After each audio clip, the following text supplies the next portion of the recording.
Hey everybody, you are tuning in to the Canary Cry News Talk live stream pre-stream. Congratulations for getting here a little bit early. And a big old congratulations to Chili Bean over on YouTube for first comment of the day. You did it. Congratulations.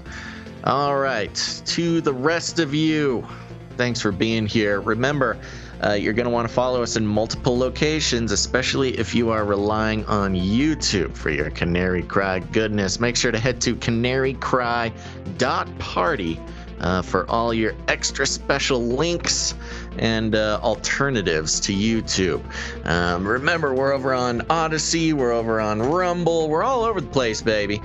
So make sure to follow us there, especially if you are relying on the Face Like the Sun YouTube channel. Uh-oh.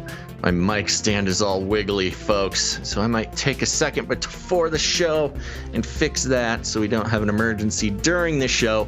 But, yeah, CanaryCry.Party. Go there. Do it now, or else.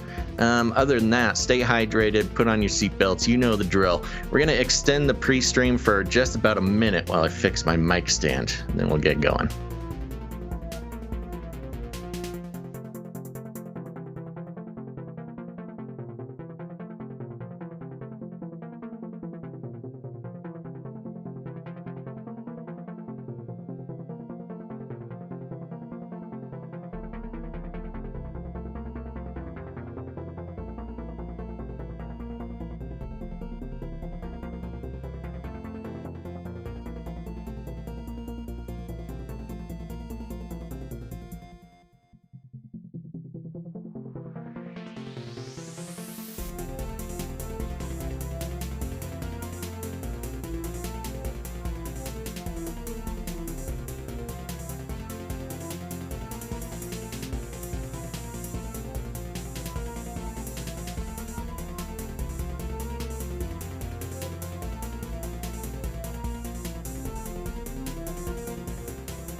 The world is getting crazier.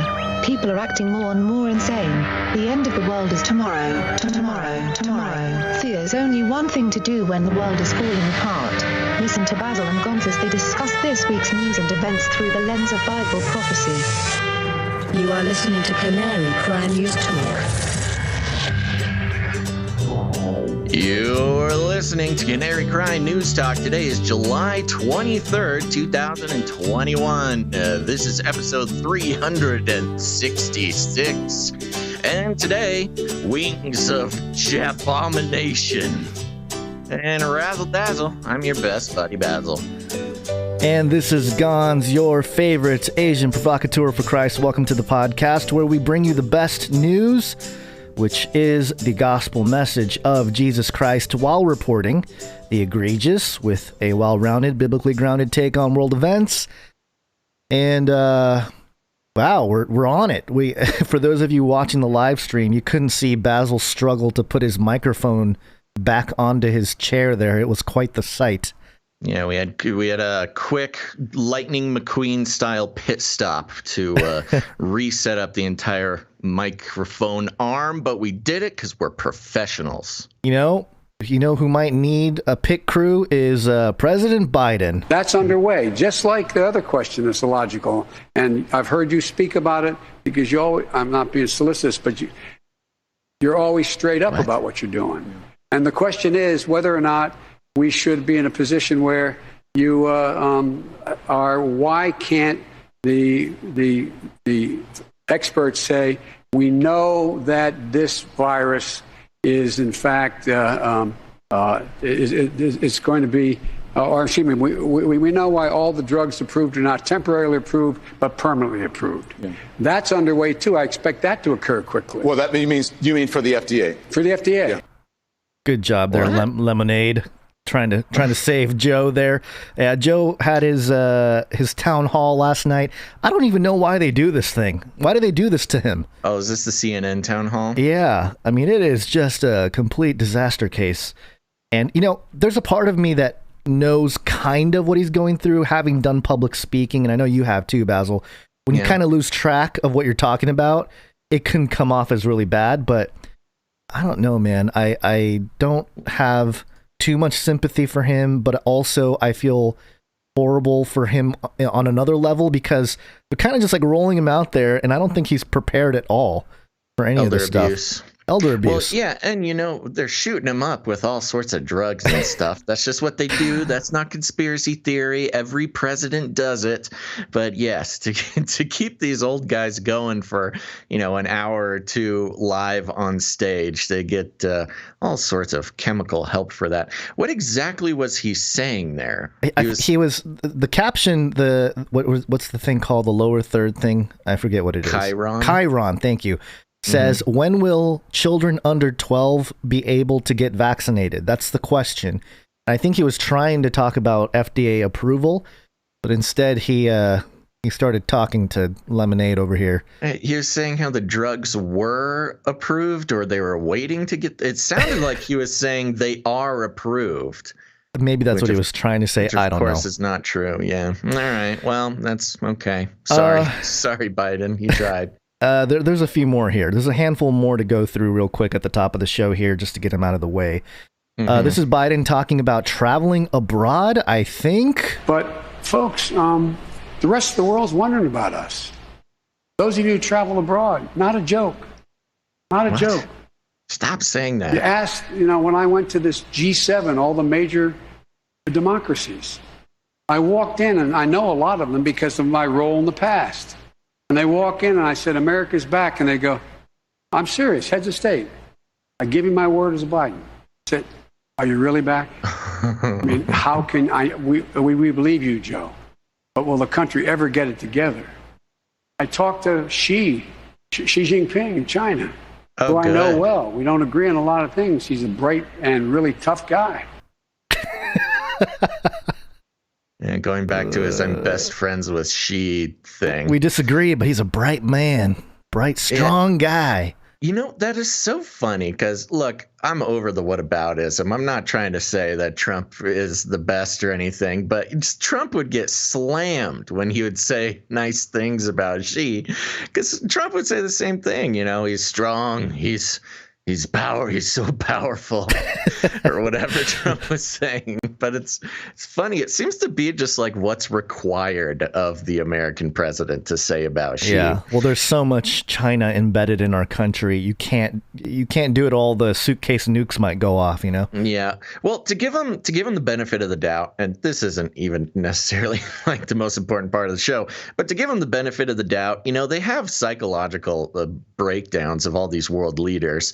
And I'm sure there's some sort of intelligence that says it's best for American interests if you flatter Xi on public television. Right. Yeah. You know what I mean? They're constantly managing these relationships with overseas foreign leaders. And I'm sure there's just some part of the dossier that says, we can fight with China all we want, but as long as you talk about how strong and powerful Xi is, then we have some sort of leg up. Right. Or just keep him at bay from doing something too crazy. Yeah. So this is Biden on inflation. Now, inflation has been a problem. Obviously, everybody has noticed it. Food going up, gas prices going up, but according to Biden, if you're pumping all of this money into the economy, couldn't that add to... No, look, here's the deal. Moody's today, when a Wall Street firm, not some liberal think tank, said if we pass the other two things I'm trying to get done, we will in fact reduce inflation. Reduce inflation. reduce inflation because they're going to be providing good opportunities and jobs. I know it's that was not edited, folks. That was him literally repeating it 3 times. He fell into a time loop and he got stuck. He had to break out of it. It's part of the thing. I mean, he's obviously doing a little bit of public speaking shenanigans there. Same with like, it's not a joke. It's not a joke. Yeah. It's not a joke. This is reduce inflation. Reduce inflation. Reduce inflation. Yeah. Reduce inflation. Reduce inflation because they're going to be providing good opportunities and jobs for people who, in fact, are going to be reinvesting that money back in all the things we're talking about. Sure. Driving down prices, not raising prices. What? And so it is. I sincerely mean this. What? Prices are up now, and they're up. For example, you're in a position where you're trying to build a house, try to find 2x4s and lumber. Well, guess what? People stop working cutting lumber.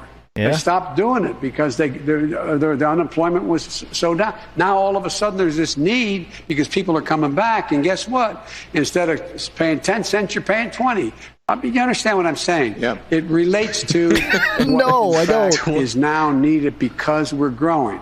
We're growing. I love that. 10, you know, how much could a 2x4 possibly cost? 10 cents? 20 cents? He's got a. Well, we're paying for 10. As much of a working man sort of vibe he tries to give off, he does not know how much a 2x4 is. It reminds me of Arrested Development. Yeah. How much could a banana possibly cost? $10? But the other part of that little clip there, he said that by passing, according to whatever that like not Mao, whatever that thing was, not the think tank, but the thing he quoted. Moody's, thank you. He said that passing the other 2 infrastructure bill, which plans to print like upwards of $6 or $7 trillion, is somehow going to bring the prices down. Well, I've noticed he's mentioned this a couple times, and it's kind of a weird. He's trying to like call upon the theory of supply and demand, right? Where the price is found between supply and demand. If supply and demand are uneven, then that affects prices. If there's more supply than there is demand, prices go down. If there's more demand than there is supply, prices go up. Right. But he's getting it a little twisted because he's saying, yeah, once everybody goes back to work and there's more demand for 2x4s, prices will go down. It's like, that is literally the opposite of how supply and demand works, Biden. And then he gets into the trickle-down economics here. Those of you who are economists, who teach here economics, can you think of any time when the middle class did better, the wealthy didn't do really well? I'm not being facetious now. I'm being deadly earnest. Not a joke. Can you think of any time that's occurred when the middle class does better? I'm tired of trickle down. I come from the corporate state Applause of America. sign.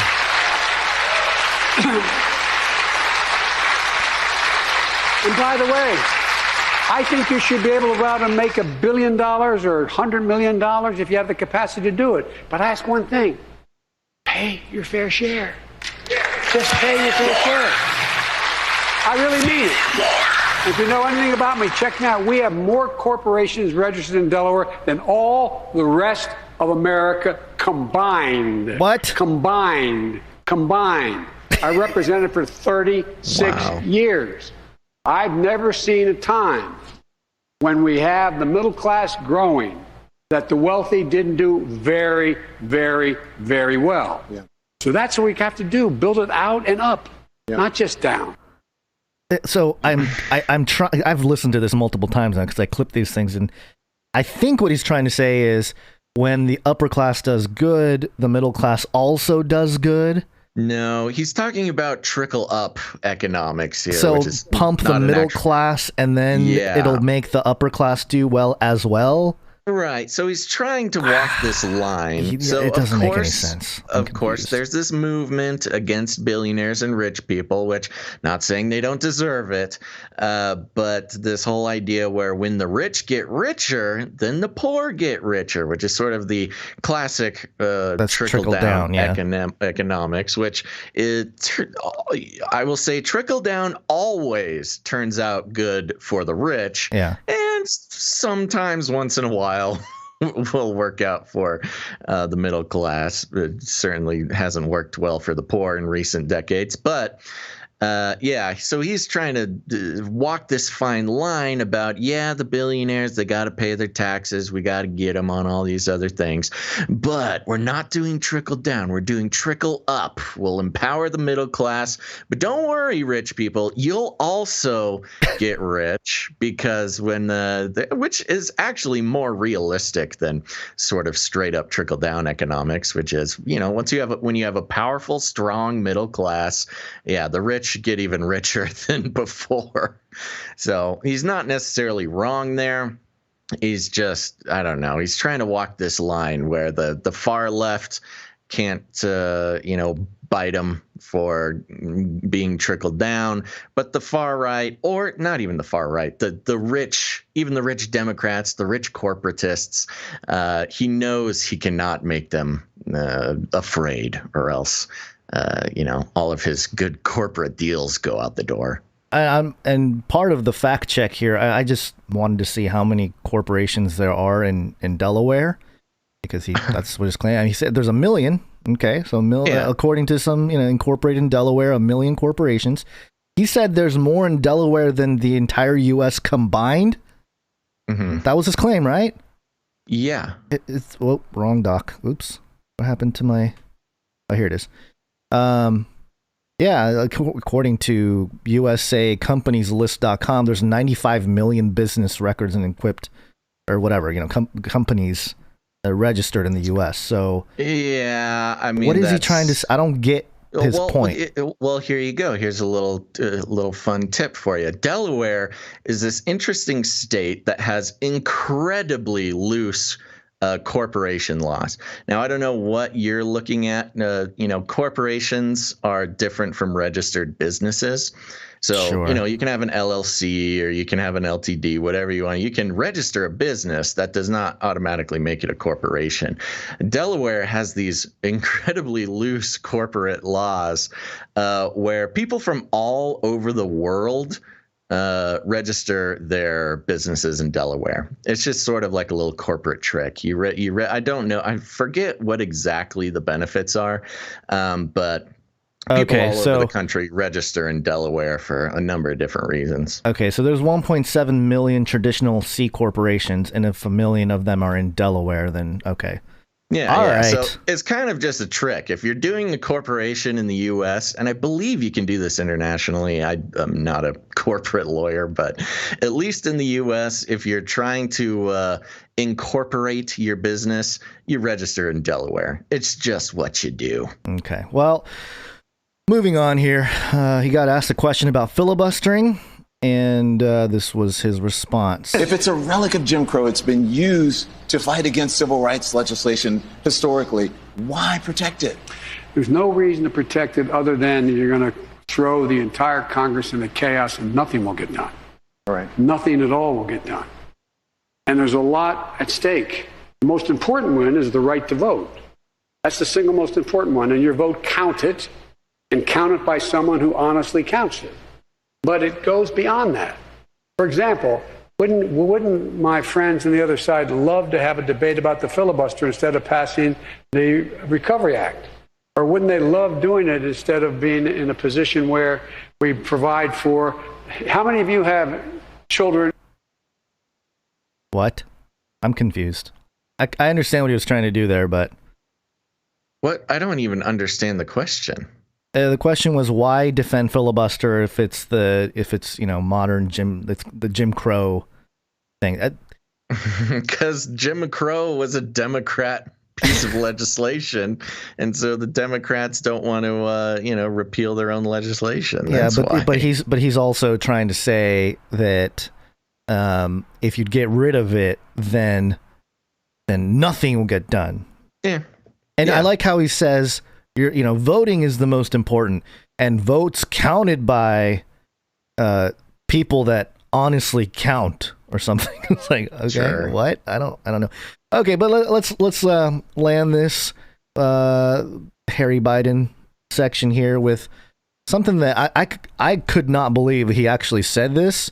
Might be a little hard to hear. There are captions, but this is President Joe Biden being asked about Republicans, and his response is very strange. Are there people who, in the Democratic Party, who want to run for president? Are there people in the Republican Party who think we're sucking the blood out of kids? I'm not sure. Are there people in the Democratic Party who want to... Mr. President. Okay, did you catch that? Yeah, so the reporter is asking, are there people in the Republican Party... are there people in the Democratic Party who want to defund the police? And he answers with, are there people in the Republican Party who think we're sucking the blood out of kids? And then he just sort of like makes a face and walks away. It's the weirdest thing I've seen in a while. It is so strange. Like, what I'm kind of speechless. Other than it kind of verifies a lot of the weird stuff. I mean, it must be on his mind or something. It's this weird thing where it's like, we've been seeing of course, the mainstream media doing it and lots of politicians doing it, where you just sort of reference the concept of conspiracy theory and it's a conversation ender. You can ask, the Democrat politicians do it all the time. You ask them a question and they say, yeah, well, QAnon. So, and then you just like, they're done. This reference to the concept of conspiracy theories is just a way to say, yeah, well, Republicans. So later, and I feel like that's sort of what he's doing. Now, did you ever see Succession? I know I've asked you this before. No. Okay, so HBO show Succession. They have a season 3 is coming out, so I'm catching back up and watching it over again. And the first season is about, he's sort of like a Rupert Murdoch type character who is a media mogul, and he's 80 years old, and all of his kids work for the company. It's this whole thing, and he's the CEO, and he has some sort of stroke or something, and tries to come back and still be like the big, strong CEO of the company. And he is acting exactly how Joe Biden is acting. Like, he totally loses his mind and like goes off on tangents and like punches children and stuff. And we're not that far away from how Joe Biden has been acting, especially recently. And especially when he keeps going off on this blood-sucking children thing. This is like the second or third time that he's brought this up out of nowhere. Is it really? I don't think I've caught the other couple times he's done it. He did it in a press briefing last week or something. Yeah, he's brought this up multiple times. It's very strange. All right. Well, there you go. That's our hairy Joe Biden intro. Got hairy legs. Got hairy legs. All right. Well, to get back on track here, Gons, I think we should check in on Flippy. Flippy update. Do you want fries with that? Okay, folks, it's time for the Flippy update. If you're new to the show, Flippy is our colloquial name for the disembodied robot arms that are taking our jobs, enslaving our children, and flirting with our spouses. We use talking about Flippy as a way to explore all the new, fun, and exciting ways that robots are taking over the world, and now there's nothing we can do about it. Today, this Flippy update is coming from newatlas.com, and the headline is Alphabet launches Intrinsic to make industrial robots easier to use. Dun, dun, dun. And it goes like this. For more than 5 years, the team has been developing and testing control software under Alphabet's X Moonshot factory, aimed at making industrial robots smarter and easier to use. Now the project has branched out into a new company called Intrinsic. Alphabet has some impressive form in robotics, of course, Google having acquired Boston Dynamics in 2013 before passing the torch to SoftBank in 2017, which subsequently sold it to Hyundai. But Intrinsic appears to be keeping its hands away from the expensive realm realm of building its own hardware and concentrating on developing software and AI tools that use sensor data from industrial robots to allow them to, quote, sense, learn from, and quickly adapt to the real world. According to a blog post from the company's new CEO, Wendy Tan White, I know, weird name, huh? Weird name. Wendy Tan White. Okay. The idea is to leverage Alphabet's software development know-how to make the industrial robot workforce easier to use, more flexible, and less expensive. For the last 5 years or so, Tan White's Intrinsic team has been looking at ways to give the kind of bots that assemble cars or consumer tech products on modern production lines the ability to, quote, sense, learn, and automatically make adjustments as they're completing tasks, so they work in a wider range of settings and applications. Developers have worked with outside partners in manufacturing as well as the wider Alphabet community. Wow. It's kind of a sad state of affairs when Alphabet, the megalithic parent company of Google and a bunch of other world-ending corporations, is considered a community. To test the team's software creations, which are designed to train industrial robots using such tools as deep learning, motion planning, force control. Ooh, force control. They're Jedis. Automated perception, reinforcement learning, and simulations. By way of example, the technique helped the teams teach a robotic arm to plug 3 types of power connectors into the correct ports on a board in just 2 hours. Wow, stunning. Whereas it may have taken skilled programmers hundreds of hours to generate the code necessary to teach the bot to perform this task. In another development, a team of bots worked together to assemble a piece of furniture, and for another trial, 4 robots used Intrinsic software to build wooden pods for an architecture project. Quote, none of this is realistic or affordable to automate today, and there are millions of other examples like this in businesses around the world, said Tan White. Quote, this all hints at the potential for Intrinsic software to radically reduce the time, cost, and complexity required to use industrial robots, and therefore their long-term potential to help with a much wider range of problems and drive up the diversity of goods that can be produced affordably and sustainably. And there's kind of the key right there. So to review, look, we've been following FLIPPY and the development of robotic hardware as well as other things for the past 5-6 years, at least focusing on FLIPPY for that amount of time. And it seems like Alphabet and Intrinsic here, they've realized, look, we've done it. We've built the arm. We've made so many robotic arms. We've given them any number of elbows and suction cups and fingers. There's no way to improve upon the concept of a robotic arm. But the real key is to get into the brain of the robotic arm. And of course, they're putting this all in the context of manufacturing, which is a hot topic right now as as U.S. leadership is trying to bring manufacturing back to the homeland. And right here, the long-term potential to help with a much wider range of problems and drive up the diversity of goods that can be produced affordably and sustainably, which what they're saying is with our new robo-brain that, of course, will be controlled by Google, and they're not using the word, but we all know what this is. It's Skynet. They're creating their own Skynet that you can subscribe to their software for your manufacturing factories. It's all to get humans out of the workforce. You know, we're going to bring the manufacturing back, but all these pesky humans, the one thing keeping robotic arms from completely taking over American manufacturing is the fact that it does take 100 hours for a coder to create the movements and the process.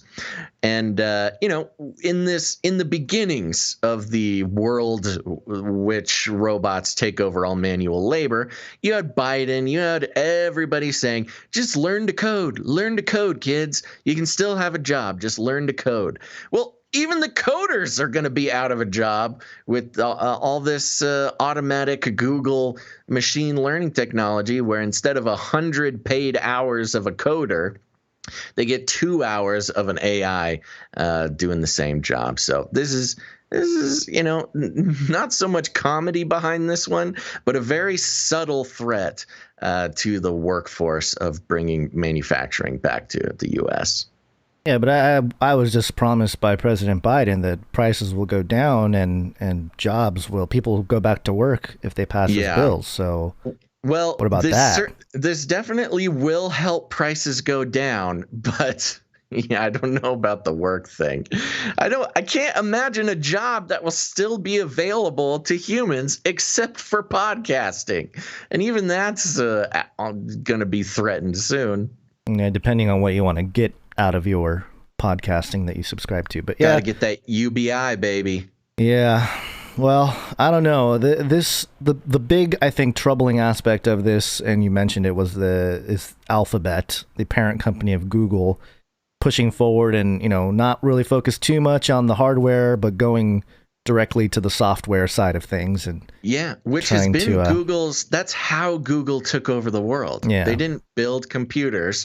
They just built software on the internet that every computer can connect to, which is a really smart business move for them with the robotic arms. Because, really, how many elbows can you put on a robotic arm that some college kid or some MIT student hasn't already done?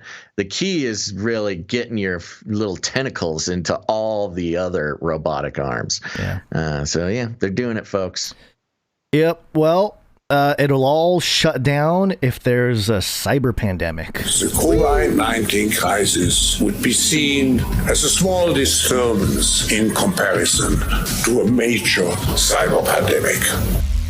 Well, real quick before you move on, I do want to shout out Enoch87. Says, Basil, you're always going to need humans to fix, recode, install the robots. They will always be our slaves, I think.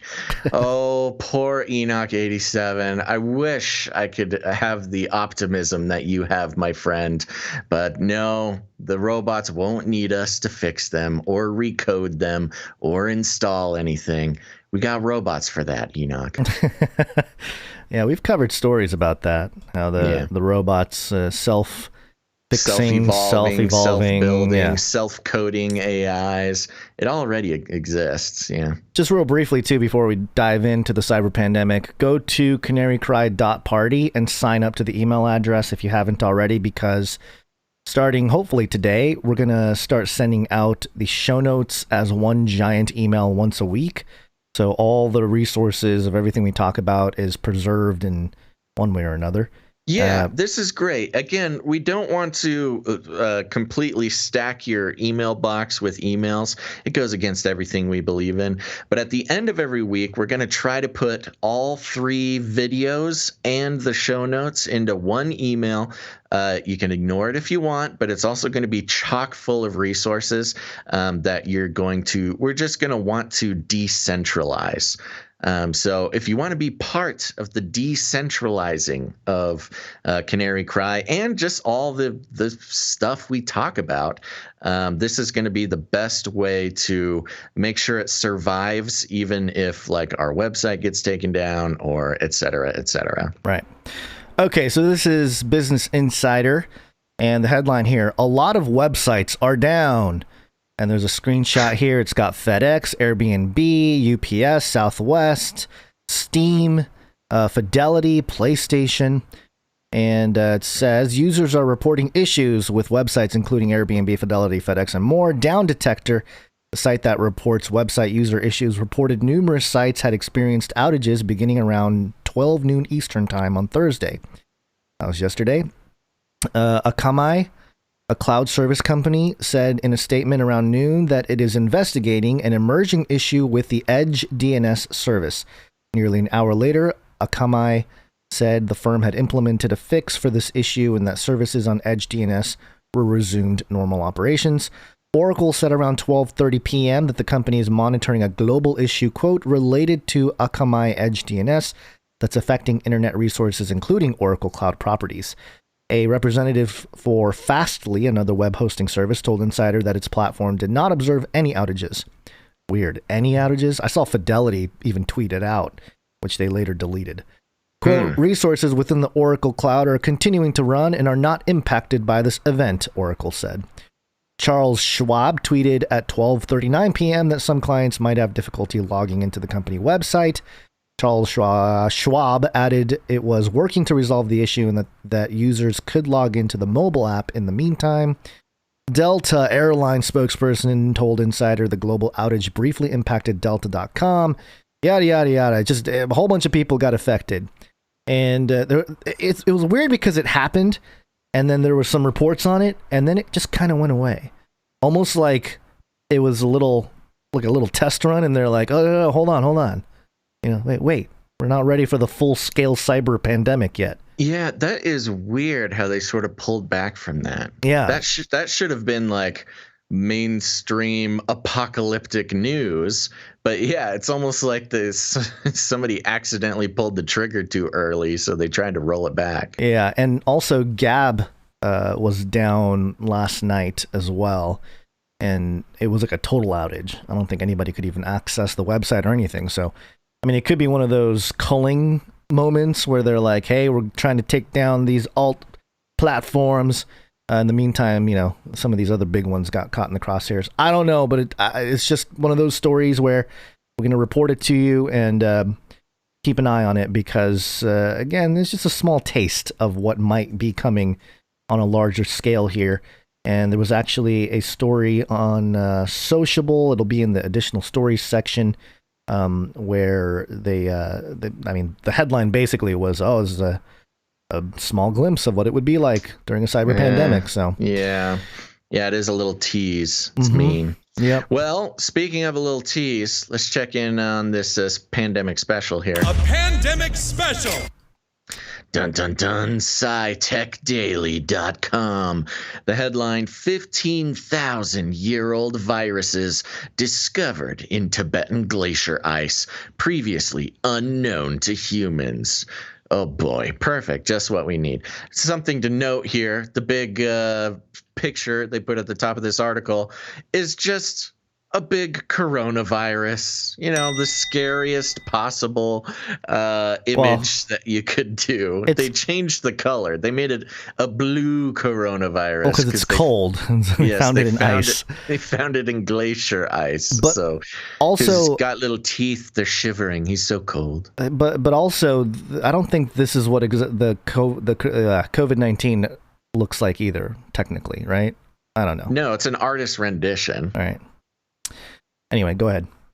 Okay, sorry. Will you link CanaryCry.Party in the chat? For some reason, people are having trouble.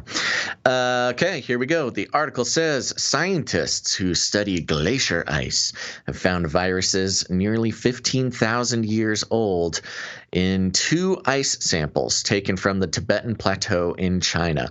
Most of those viruses, which survived because they had remained frozen, are unlike any viruses that have been cataloged to date. Oh, it just happened to be in China, didn't it? Just had to be in China.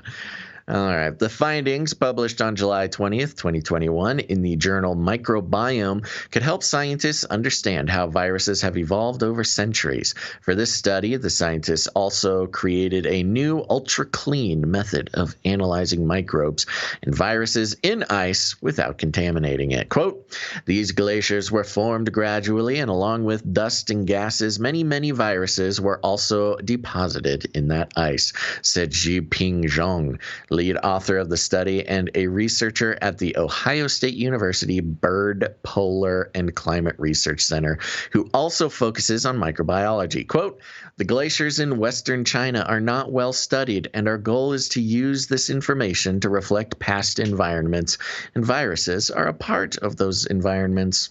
The researchers analyzed ice cores taken in 2015 from the Gulia ice cap in western China. The cores are collected at high altitudes. The summit of Gulia, where this ice originated, is almost 22,000 feet above sea level. The ice cores contain layers of ice that accumulated year after year, trapping whatever was in the atmosphere around them at the time each layer froze. Those layers created a timeline of sorts, which scientists have used to understand more about climate change, microbes, viruses, and gases throughout history. Researchers determined that the ice was nearly 15,000 years old using a combination of traditional and new novel techniques to date this ice core. When they analyzed the ice, they found genetic codes for 33 viruses. That's when you do the ping. There you go. Oh, just happens to be 33 new ancient viruses released from a Chinese glacier. 4 of those viruses have already been identified by the scientific community, but at least 28 of them are novel. About half of them seem to have survived at the time they were frozen, not in spite of the ice, but because of it. Researchers determined that the ice was nearly 15,000 years old using a combination of traditional and new novel. You already said that. They said that twice, separated by this is actually an interesting look. This is part of what we do, analyze how the news is being presented. The medium is the message sometimes. So they have that sentence. Researchers determined that the ice was nearly 15,000 years old using a combination of traditional, new, novel techniques to date the ice core. Then they say that they found 33 of them.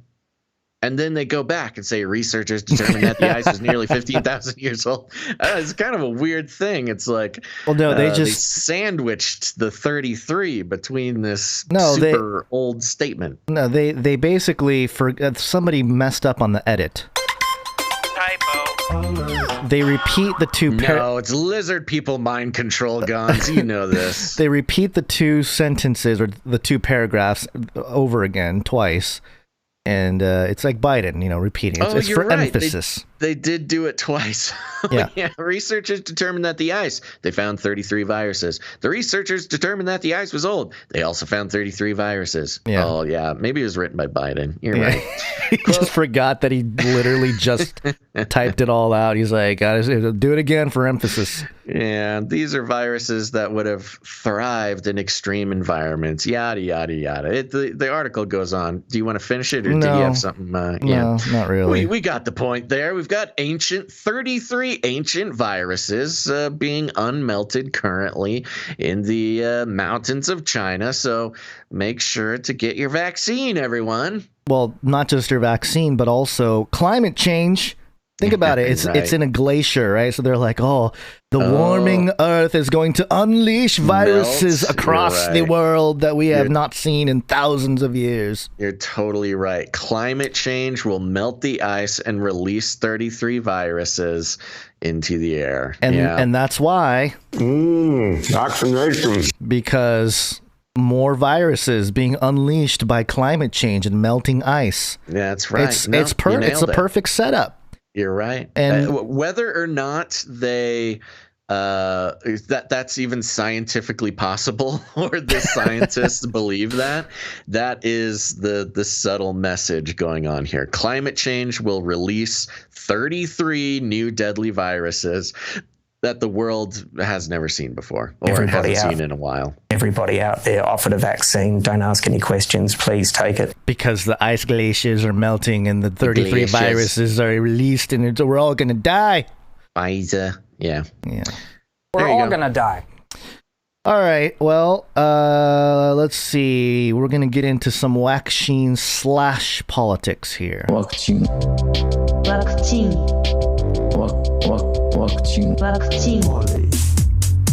It's Latin for many. They'll suck your blood. They'll suck Politics. your blood. Now, real quick. Yeah. I'm sorry. Yeah.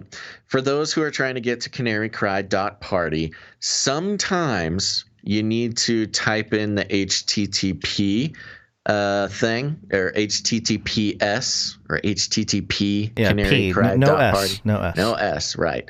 So, but if you just stop clicking the links in the chat, just type in CanaryCry.Party in your bar. It'll get you there. Yep. So this is USA Today, mirrored on MSN.com, and the headline is, "I'm sorry, but it's too late. Unvaccinated patients beg for shot. New infections nearly triple in 2 weeks. COVID news." You know, I had this article lined up for last episode, but it just seemed boring. It was when that lady first said that. But it has caught fire. Yeah, so the past couple of days. So it went from one article of one lady saying one thing, and then erupted. It's copy and pasted all over the internet. All over. And you know, that to your point, I don't even think it's really that important to read the story. It's kind of like, okay, yeah, this nurse had to tell a COVID patient, no, it's too late, and you know, whatever. Okay. Yeah, well, she claims, yeah. She claims that she has patients with their last dying breath. Yeah. Dying of COVID on the hospital bed. She claims that they're begging for the vaccine. Okay, sure, yeah. Whatever you say. Yeah. Who's gonna doubt her? And the story here isn't really the story. It's more so, like you said, being picked up everywhere. So you had the Boston Globe headline, "I'm sorry, but it's too late. Alabama doctor talks about treating blah, blah, blah." Q13 Fox, "It's too late." And same thing. And then MSNBC News, "Doctor reflects on COVID patients. I'm sorry, but it's too late." And then The Hill, same thing. Denver 7, same thing. Futurism, a little different headline, "Dying COVID patients beg for vaccine." Plural, patients, by the way. Yeah. Washington Post, "People who have lost their loved ones to COVID-19 are getting," maybe this one isn't exactly, but there's one more page here I have. NBC 7 San Diego, same thing. "They beg me for the vaccine." Nurses share stories. The Guardian, "It's too late." NBC News, "It's too late." CNN, "Doctor, patients beg me for vaccine before being intubated." Yeah. So it is very bizarre or convenient. The memo went out to the mainstream media. Hey, good story. Lots of fear. It's very intense. And this person, Dr. Brittany Kobia, it says here, well, we'll just read the quick USA Today. It starts out like this. Dr. Brittany Kobia, a hospitalist at Grandview Medical Center in Birmingham, wrote in a recent Facebook post. This is all about a Facebook post that Dr. Brittany Kobia, a hospitalist, which is a weird word. I've never heard hospitalist. Have you ever heard the word hospitalist before? Not really. Not really. Neither did I. I mean, it's weird. You just kind of read over it. You know, you kind of just assume like, okay, it's a hospital person. Just keep going. Well, you look up the word hospitalist. Yeah, I got it. Okay, yeah. A physician and especially an internist who specializes in providing and care. It's just someone who cares for people in hospitals.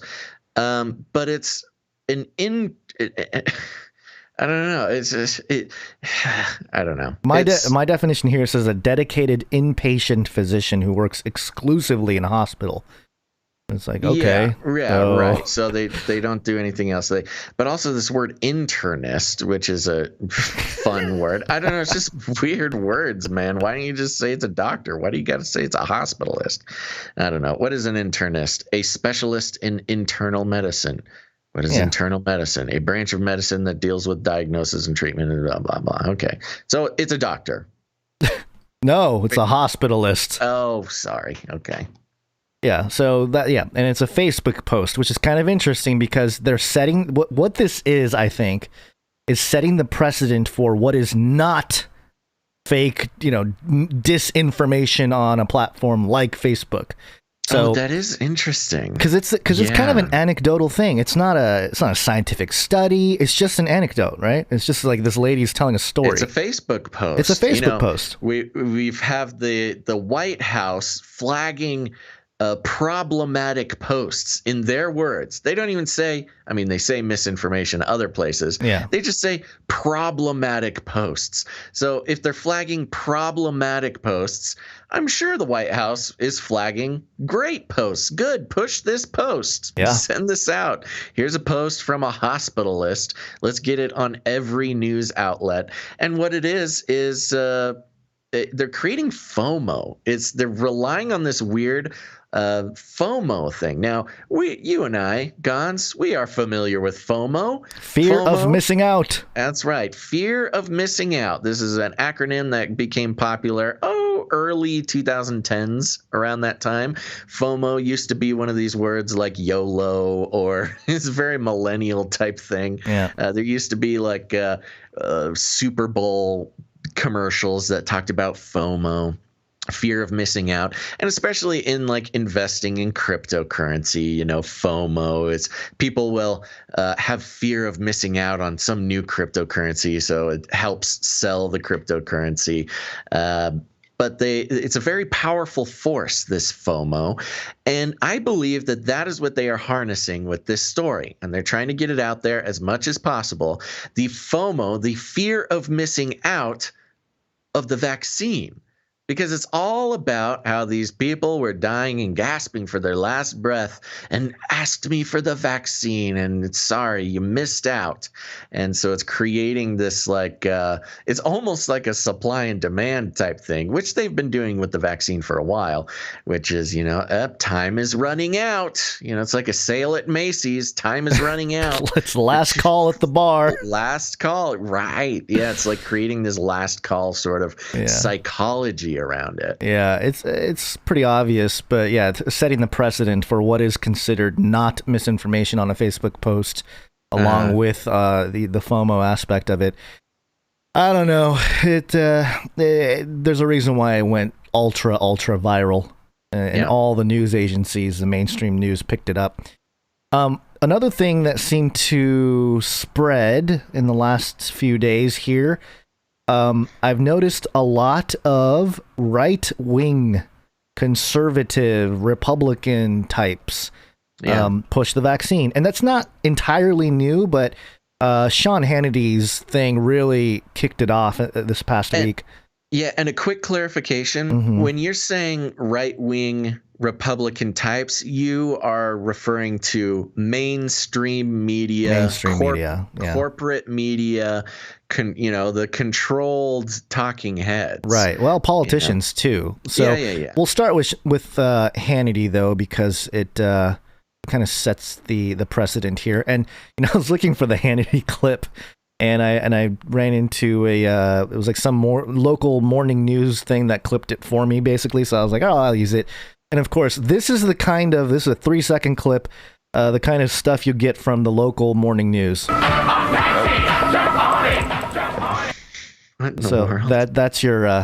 that's the kind of I don't know.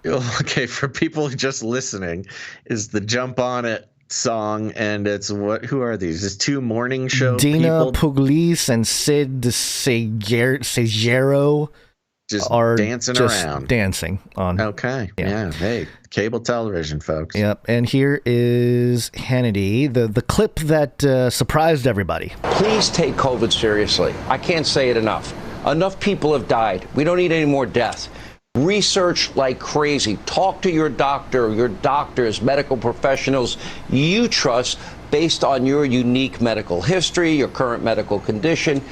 And it absolutely makes sense for many Americans to get vaccinated. I believe in science. I believe in the science of vaccination. Why do you think the change of tune? What was that? So that was a reaction from a lot of liberal left-wing Democrat types. They're like, what?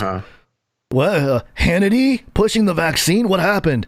And that's a really strange thing because, I don't think Hannity ever really wasn't, not like necessarily pushing the vaccine, but like they were never vaccine skeptics. I think the only one that's really been that in the mainstream is Tucker Carlson. Well, and Tucker has never even been anti-vax. I mean, these Fox News Republican types, they have the assumption of being anti-vax. Right. That's what I'm saying.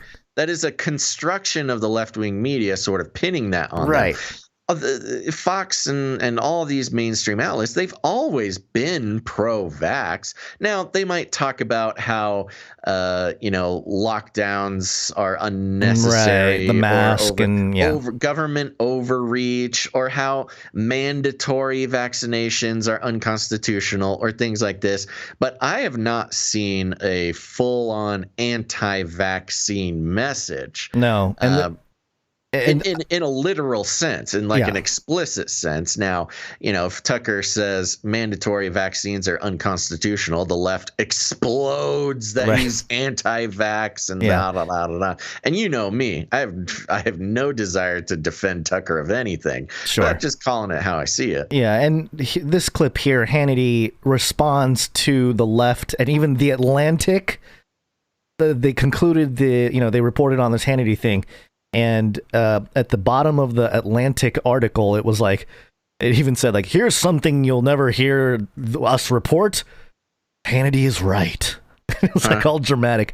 And so Hannity had to respond, and I think he touches on some of the points you mentioned here. These reports are all false for multiple reasons. First, I touted Operation Warp Speed since the beginning. Yeah, you did. In January of 2020, I was predicting that I had so much faith in American researchers, the medical community, scientists, and as usual, it was my prediction that it will likely be American ingenuity and genius that will help us find therapeutics and vaccines and answers. He means Big Pharma that funds his program, by the way. Exactly. When he says that. The largest Fox News advertisers, Big Pharma. He's always had good things to say about them. Yeah. And I praise the efforts of all of these scientists and medical professionals, those involved in developing therapeutics, the 3 vaccines that are now on the market, and literally dozens of others in terms of therapeutics. But I never told anyone to get a vaccine. I've been very clear. I am simply not qualified. I am not a medical doctor. I know nothing about your medical history or your current medical condition. I think it's inappropriate for me to do so.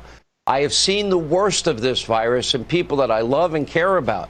I said to take it seriously, to do your own research. There's a ton of it right on, at the tip of your fingers on your own phone. Look at all of the studies. Consult your doctor or doctors. Consult medical professionals that you trust. And based on your specific medical history and health issues, that will be an important decision with you and your doctor based on your very unique and specific circumstances. So he kind of toes the line there a little bit. Hard to argue with that, though. I mean, it's very reasonable. Definitely more reasonable than what the left media, portrayed him to be. But, it's again, he's kind of walking that fine line of like, I can't really offend my financiers with Big Pharma, but also, not saying he was ever anti-vax. But it's interesting because a lot of politicians, other people in politics started to come out and suggest that people should get the vaccine. A lot of people were talking about Governor Desantis, who's somebody who more or less was being pro-vaccine here. So here's, I think, the most important thing with the data. If you are vaccinated, fully vaccinated, the chance of you getting seriously ill or dying from COVID is effectively 0. If you look at the people that are being admitted to hospitals. Yeah, I know. We have a story that kind of goes against that a little bit. But, yep, talking points. Over 95% of them are either not fully vaccinated or not vaccinated at all. And so these vaccines are saving lives. They are reducing mortality. Mortality in nursing homes since we rolled out the vaccines in December is down over 95% due to COVID. Mortality for elderly people since we rolled out the vaccines is down nearly 90%. And so we're proud in Florida that we put seniors first on that because they were the most vulnerable. We have 85% of our seniors that are vaccinated and about 75% of folks over the age of 50. We have no mandate we've provided information to people, and we've been very honest about any data that comes out. And I can tell you that if you look, you are seeing people that are vaccinated. For whatever reason, some I think can test positive if you're vaccinated, but they don't get seriously ill, except maybe rare instances. There's always one-offs on stuff. But I can tell you in Florida, your chance of surviving if you're vaccinated is close to 100%. I think we had a lot of good uptake on the Johnson & Johnson in March, and into April, we saw a noticeable decline in J&J when they pulled it back because of the FDA. I think it was a huge mistake. I said so at the time, and I think that sent a message that maybe this is not something that they should be doing. I think that's been unfortunate because I took it. I think it's effective. There you go. He took the J&J, thought it was effective, and throwing out numbers like 100%. Pretty crazy. Referring to the 97%, protection rate when you're fully vaccinated. Or I know, whatever. but it was interesting because I saw a lot of people, and this is the political game that people can find themselves in if they praise one politician over another, or get behind a politician. A lot of people I saw on social media and stuff are like, "Oh, DeSantis traitor! Oh, I was so disappointed." Which is like, you shouldn't have had that much invested in a state governor to begin with. Yeah, well, and at the same time, it doesn't mean he's a traitor or a bad guy. I mean, his stances on lockdowns and passports and things like that, unless he starts changing his mind about that stuff, then you can turn on the guy or whatever. Right. But I think as far as, you got to keep in mind, there were 4 presidents of nations, sovereign nations, who were anti-vax, did not allow vaccines into their country. And what happened to them? They got killed, or there was a big revolution. Bad happened to them. Yeah. So, if you're a politician or a mainstream person, you have to. That's just what you do. I know. mean, you are part of the. You have a gun to your head.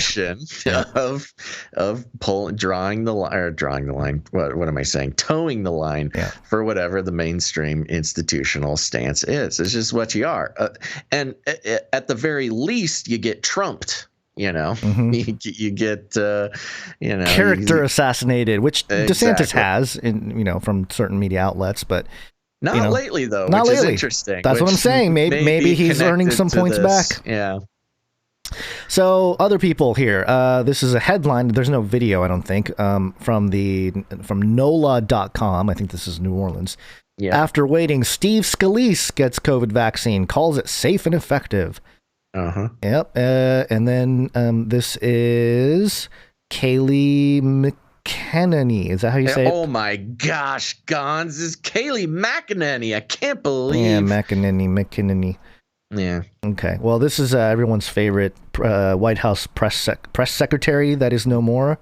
I mean, I liked her as a press secretary, but she was good at her job. She was, but here she is. She never had to circle back. No, she didn't. Here she is talking about the vaccine. Like Congressman Steve Scalise, I had COVID-19.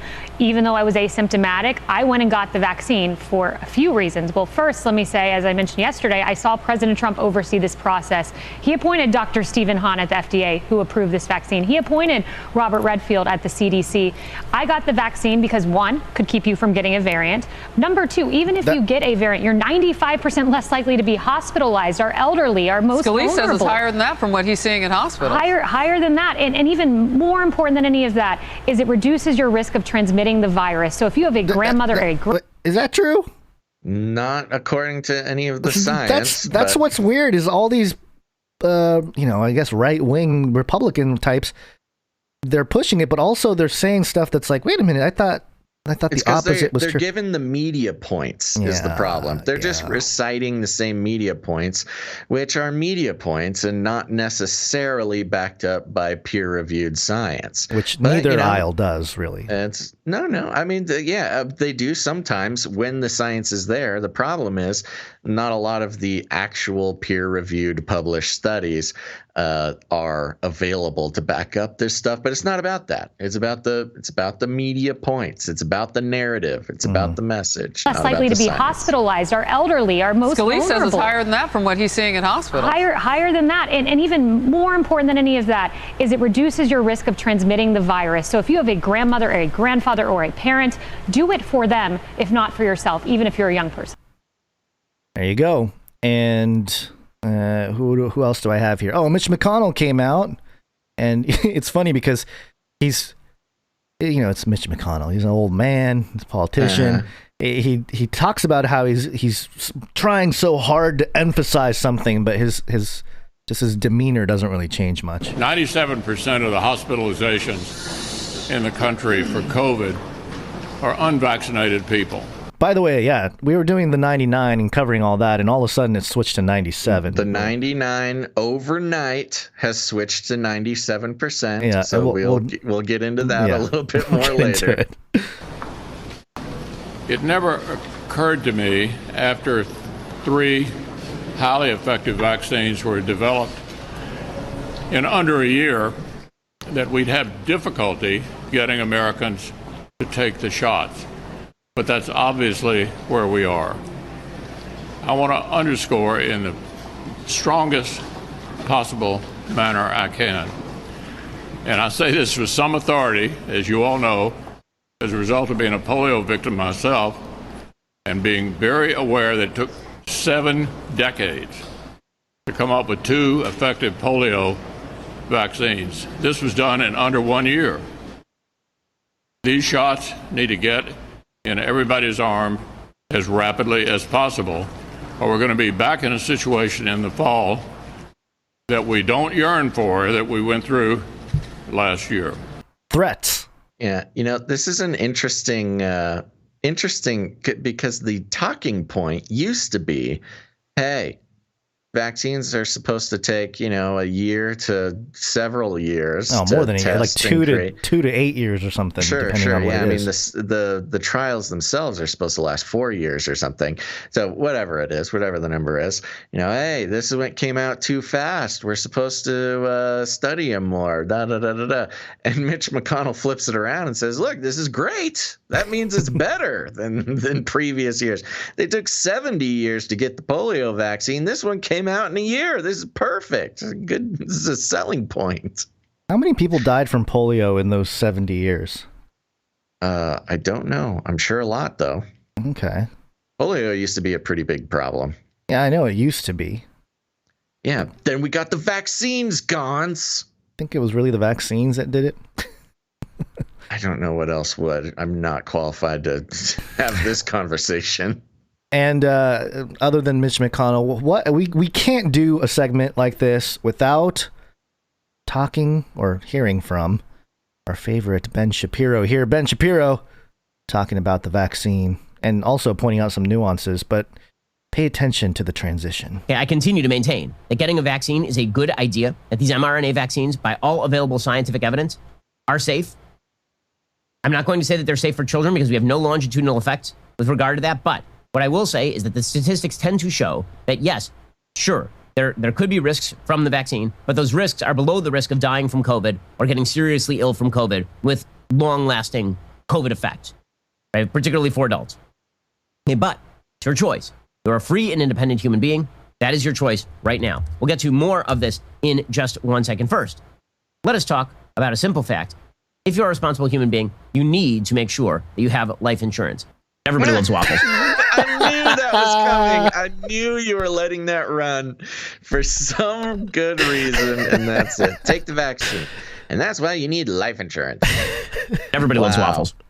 I mean, what a hilarious combo, too. He's, I know. Look, he probably placed that on purpose right there.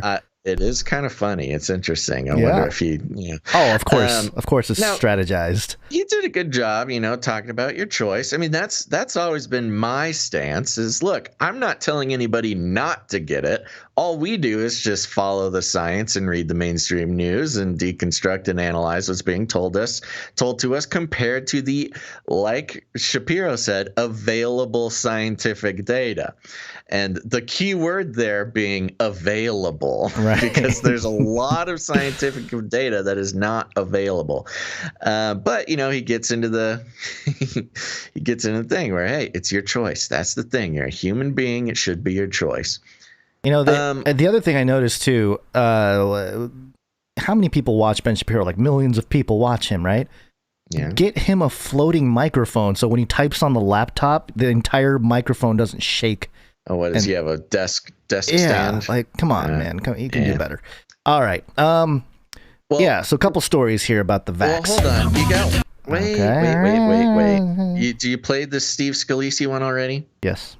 Well, there is no Steve Scalise clip. Oh, that's not a clip. Yeah. Okay. So, something interesting here. Mm-hmm. This was basically more or less overnight that all of these right-wing operators came out and changed their message. Mm-hmm. And maybe not changed. I want to actually be clear. Many of them didn't change their message, but leaned more heavily on the encouragement to get the jab. Again, most of these people never discouraged anybody from getting the jab.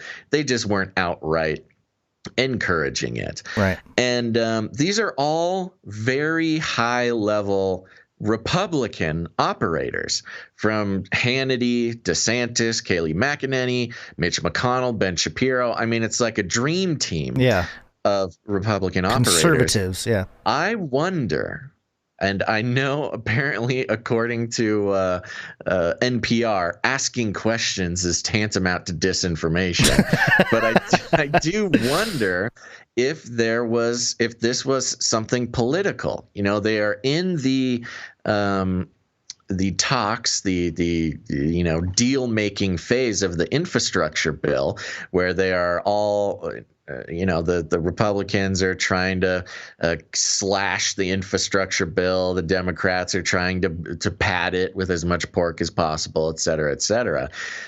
With the snap of the fingers, blink of the eye, overnight change in the entire Republican establishment, or at least team of public operators, it makes me wonder if there was some sort of deal made, like, hey, the Biden administration, we got to get the vaccination numbers up. This was our whole campaign. A lot of our legacy is riding on getting everybody vaccinated and, in their view, stopping the pandemic. It's not happening. It's Republicans that are holding out, not entirely, actually, but at least as far as the public narrative goes, it's a Republican holdout. Yeah. And you could see how perhaps a deal was struck where, maybe some Democratic pork or something gets left in the infrastructure bill, or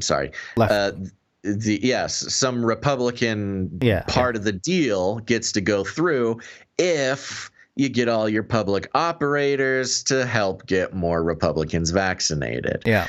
I mean, just the overnight immediate shift in tone is very suspicious.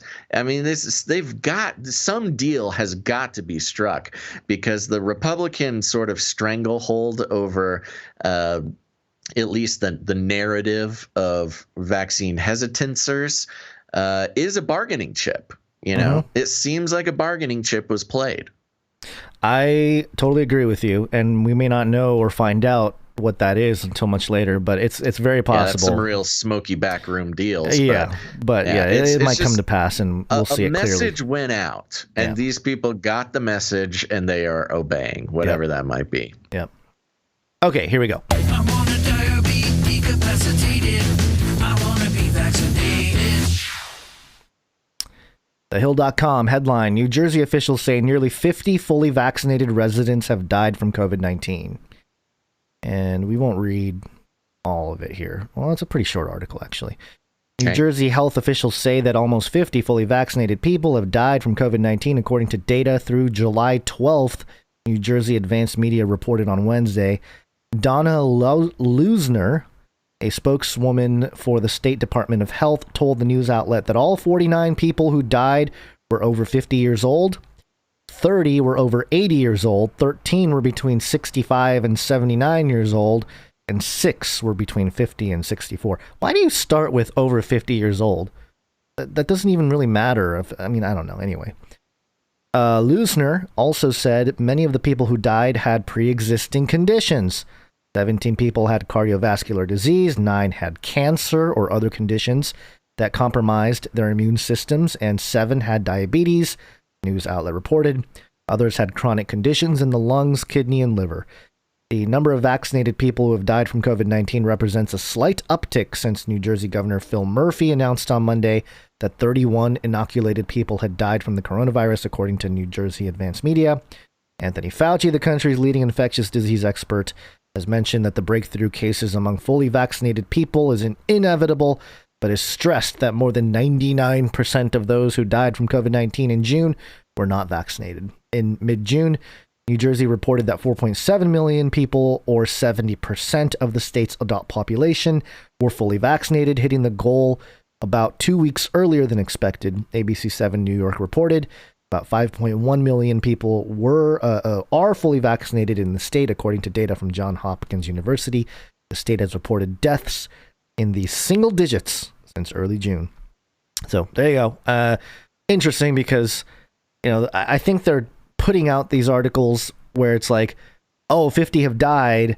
And I saw a lot of anti-vaxxers share this, but then I also saw a lot of kind of left-leaning pro-vaxxers say only 50. You're always going to have some breakthrough cases, whatever. Yeah. Well, 50, that is interesting because this, I guess it's New Jersey specifically. Yeah. But then in this article, they talk about the 99% thing. Yeah, Did I they hear you mentioned say it. that? Yep, they did mention it. So again, it almost seems like this is the Hill's version of this Republican message going out. Yeah. Well, the Hill, where they can get the clicks by saying 50 fully vaccinated have died, and yet they put in the 99% number. Yeah. The 99% unvaccinated. Well, they didn't get the full memo because apparently they've moved on. The left wing has moved on to a slightly less impactful number. This is interesting. Okay, so I'm going to take this from the New York Times. And yes, we've been tracking over the past week or so this 99.7 unvaccinated number, which so far has had no true scientific source. It is what the director of Doom has been putting out. But as of yet, there's no peer-reviewed published study to say that this is the number. Now, the number has been changing again, like overnight since the last episode of this show. Yeah, maybe we ticked them off. They're like, hey, there's some people looking into it. They're asking. They're going down rabbit trails. Change the number. Yeah. So here we go. This comes from the New York Times. I'm just going to grab a bit of it and then follow a little rabbit trail. Why vaccinated people are getting breakthrough infections. A wedding in Oklahoma that led to 15 vaccinated guests becoming infected with the coronavirus. Raucous 4th of July celebrations that dispersed the virus from Provincetown, Massachusetts to dozens of places across the country. As the Delta variant surges across the nation, reports of so-called breakthrough infections in vaccinated people have become increasingly frequent, including most recently when at least 6 Texas Democrats and an aide to Speaker Nancy Pelosi tested positive. The highly contagious variant, combined with the near absence of preventative restrictions, is fueling a rapid rise in cases in all states and hospitalizations in nearly all of them. It now accounts for about 83% of infections diagnosed in the United States. But as worrying as the trend may seem, breakthrough infections in vaccinated people are still relatively uncommon, experts said, and those that cause serious illness, hospitalization, or death even more so. More than 97% of people hospitalized for COVID-19 are unvaccinated. Okay, so here we go. We've got the claim again, but the number is different. It is no longer 99.7%, as it was 2 days ago. Now we are sitting at 97%. Now, the New York Times, God bless them, actually hyperlinked this number. That has been infuriating us for like 2 weeks, that this number is getting quoted, a different number, but they quote it and quote it and quote it. Nobody gives a source. And here we go. The gray lady, the New York Times, the paper of record, has given us a source for this 97% unvaccinated hospitalization. So let me click on this. Here we go. Let's get the source. I click on the hyperlink. Loading, loading, loading. Oh boy, still loading. There we go. Bringing me to a website. And what is the source of this information? Well, my friends, it is whitehouse.gov. The whitehouse.gov briefing room. So this scientific number, finally sourced by the New York Times, takes us to the bastion of scientific truth and our authoritative voice from above, whitehouse.gov. And it's a press briefing. It says press briefing by White House COVID-19 response team and public health officials. Now, this was a press briefing from July 16th. So this has existed for a week, and nobody else has linked it, but the New York Times finally did. Now, what is this? Let's see here. It's, their press briefing where it's a transcription from one of those press briefings that they've given. So this was from a week ago. It's got Dr. Zients. It's got Dr. Walensky, the director of Doom. And let's see what it's got Fauci in there too, by the way. Fauci's in there too. But I'm not going to read the whole thing, but I am going to first start out with Dr. Walensky's first quote. And it goes like this. Good morning. Let's begin with an overview of the data. Yesterday, CDC reported more than 33,000 new cases of COVID-19. Our 7-day average is about 26,300 cases per day, and this represents an increase of nearly 70% from the prior 7-day average.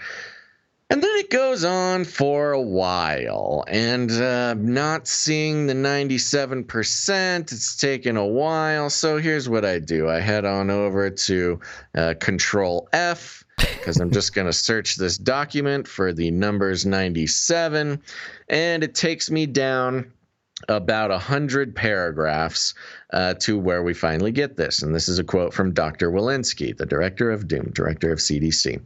And she says this, and maybe I'll just add, when we look at the age demographics of people being hospitalized now, we are seeing them go up in all age demographics, exactly as Dr. Fauci noted, differently for the vaccinated and unvaccinated.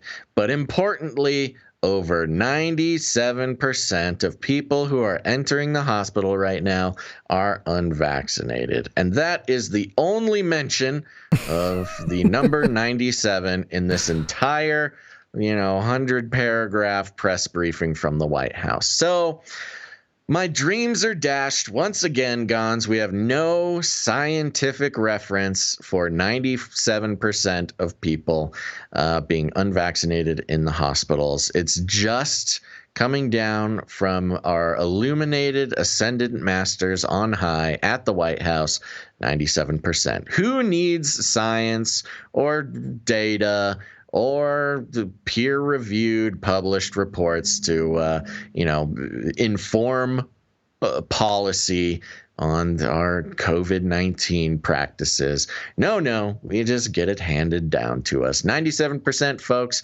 Dr. Walensky, the director of Doom, the CDC master, says it, and so you must believe it. Well, luckily for you, Basil, CNBC published an article yesterday Ooh. Delta variant is one of the most infectious respiratory diseases known, CDC director says. She says a lot of things. things. She says many things, and yes, the 97% is a bullet point at the top of the article. Now, in the article, it says here the variant is highly contagious, largely because people infected with the Delta strain can carry up to 1,000 times more virus in their nasal passages than those infected with the original strain, according to new data. Data. That's what you wanted, right? Data. We got data? We got data. So show me the data. We click on the data link there, and it takes us to an article here on virological.org. Seems legit. Okay. For sure legit. Headline on the article here: viral infection and transmission in a large, well-traced outbreak caused by the Delta SARS-CoV-2 variant. Oh. And this was written a little under 3 weeks ago. And it was done by Jing Liu. And every single 3 weeks ago? Oh, yeah. That was a long time ago. 16, a little under. So July 7th. All the scientists have Chinese names here, except a couple of them. And this was Guangdong Provincial Center for Disease Control and Prevention in Guangzhou, Guangdong, China. Wait, so this is a study from China? It is from China.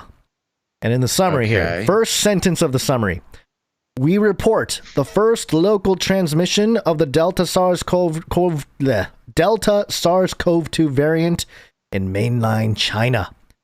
All 167 infections could be traced back to the first index case.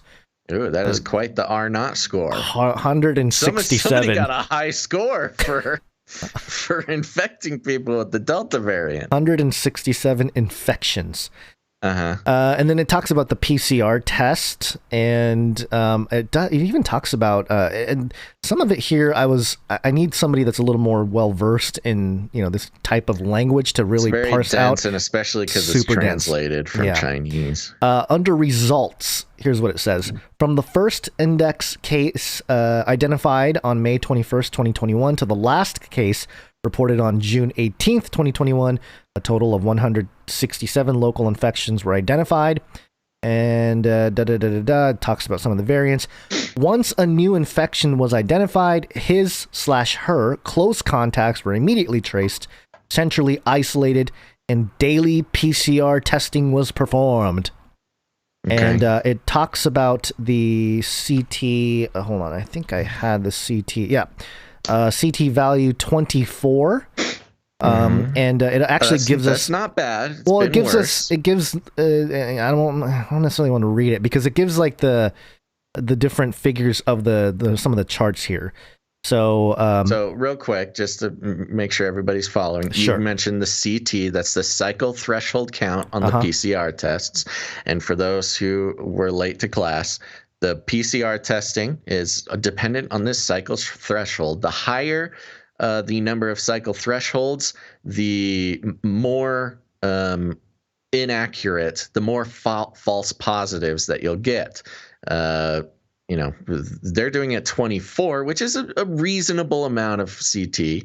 But as of now, at least in the US, the last I heard was they're running 45 CT for unvaccinated and 35 CT for vaccinated. So if you're vaccinated, you're protected against COVID because they turned down the sensitivity on your test.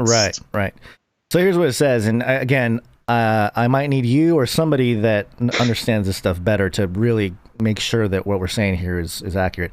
But out of the quote here, compared to the 19A, 19B strains, the relative viral loads of the Delta variant infections, parenthetical, 62 cases, CT value 24, and then IQR 19 to 29, or for ORF1AB gene, end of parentheses, were 1,260 times higher than the 19A, 19B strains infections, parentheses, 63 cases, CT value 34.31.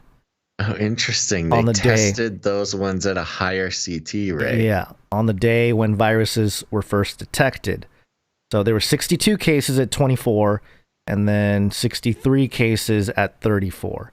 And then continuing on here, considering the daily testing performed for the central isolated subjects since the beginning of quarantine, the higher within host growth rate of the Delta variant was proposed, which led to the higher viral load on the time points when viral nucleotides excess the PCR detection threshold. I don't know what that means exactly. Similar to the study done by Roman et al. 9, we found samples with CT value above 30 never yield an infectious isolate in vitro. So, again, someone might have to really deconstruct what that meant, but I think it's saying that anything over 30 was much less of an issue. Yeah, well, that's kind of the thing with the CT cycle threshold, and we have medical professionals who will let us know if we have this wrong. But if you turn up the cycle threshold enough, you can find pretty much anything in any sample. Yeah. But past a certain threshold, the viability of a positive test, maybe they found a shred of DNA of the virus, but that means nothing when it comes to, are you actually infected? Can you spread it? Yada, yada, yada. I've heard it compared to, you crank up that CT, the cycle threshold, and you can find something of the equivalent of a hair in a bedroom. And what they're doing is finding a hair in a bedroom and coming to the conclusion that there's a murderer with a knife stabbing you in the heart. Right. Just because you find the hair doesn't mean that you are actively in danger or a danger to anybody else. Right. I think that's kind of what they're trying to get at with that sentence you just read. Yeah. So again, to pull back here, let me just quote a couple more things. Acknowledgements. We greatly acknowledge the efforts of China National CDC. Do we really trust China National CDC? Apparently we do now. I mean, that's the hilarious part. It's so funny we're even just giving the attention to this study. I know, it's ridiculous. Which is fine. I'm not saying who knows about this study. Maybe the CCP got their hands on it, maybe they didn't. But for CNBC and the director of Doom, Walensky, who's the head of our CDC, and she's taking weird little studies from Guangdong, China. Yeah, and making U.S. policy based on it. It's just a little sketchy. And then it says here under competing interests in the study, the views expressed in this article are those of the authors and not necessarily those of the Guangdong Provincial Center for Disease Control and Prevention and the Guangdong Provincial Institute of Public Health. Weird. Oh, yeah, that's weird too. It's funny. Back on the CNBC article that you're referring to, further down, did you want to go through all through it? We don't have to go through the whole thing. You can skip it. Yeah. I just wanted to skip down. It says, in hospitals around the country, 97% of people admitted with COVID. So go back to this 97% number are unvaccinated, and 99.5% of all COVID deaths are among the unvaccinated. Again, no links to any sources to anything. They do a hyperlink. It says in hospitals around the country, 97% of people admitted with COVID. Okay, hyperlink COVID. Hyperlinked. It's so funny. It's almost like a decoy hyperlink. It's hyperlinked so you just assume that there's some data there. You click on the hyperlink.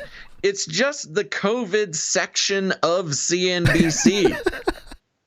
It's just an advertisement for the rest of their articles. It's kind of like a Spotify algorithm. Homepage, yeah. Oh, you like the Rolling Stones? Well, you'll love AC/DC. Oh, if you like reading articles about COVID, you'll love our National Ballet Company predicts big audiences for return after COVID halt article. Right. Great. One last. So there you go. No reference in the CNBC article about the 97%. Not surprising. There is no reference. I know. There is no published science on this 97%. I will have you know, Basil, that according to the methods and ethics of the study. Oh, please, for the love of God, you keep teasing me that maybe you've tracked it down. Don't tease me. This study was approved by the Institutional Ethics Committee of the Guangdong Provincial Center for Disease Control and Prevention. How can anything go wrong? It's very thin on hard sources. Just I don't know how many people do you think would be frustrated if they really knew that, like, Walensky, what she's talking about is from a study in China and Guangdong, not even done here. I don't know. It is just out of control. Nothing against Guangdong. Nothing against Guangdong we just people. Don't know anything about you, Guangdong. Who are you? Who invited you? Yeah. All right. Well, that's it for that. And then one last real quick thing here from the vaccine section. Just we don't have to read through everything. Jerusalem Post. Israel to become first in world to test Oravax, oral COVID-19 vaccine. Man, the people in Israel are really just like, talk about nailing it. Talk about being the guinea pigs. Like they're Netanyahu's calling Pfizer at night 29 times and trying to get his people vaccinated. You mean 33? Oh, was it 33? I can't remember the number. It's 33. Yeah, and then a bunch of people getting sick. What was it, 60 or 70% or more of people over whatever age 50 or something in the hospital or have tested positive were vaccinated, and then now Oravax. It's like, man, they need a break over there. And the people it's in Israel. funny, as if the needles were the problem. I know, yeah. And here's the other thing I just thought of it, or, it came to my mind as we're kind of covering this stuff. You have Americans that are already on like a whole bunch of drugs, right? What was it? Over 50% on some kind of medication already. Mm-hmm. And now we have a lot of people, whatever it is, 40 something percent of the adults population or more, and depending on the region, vaccinated with this experimental thing.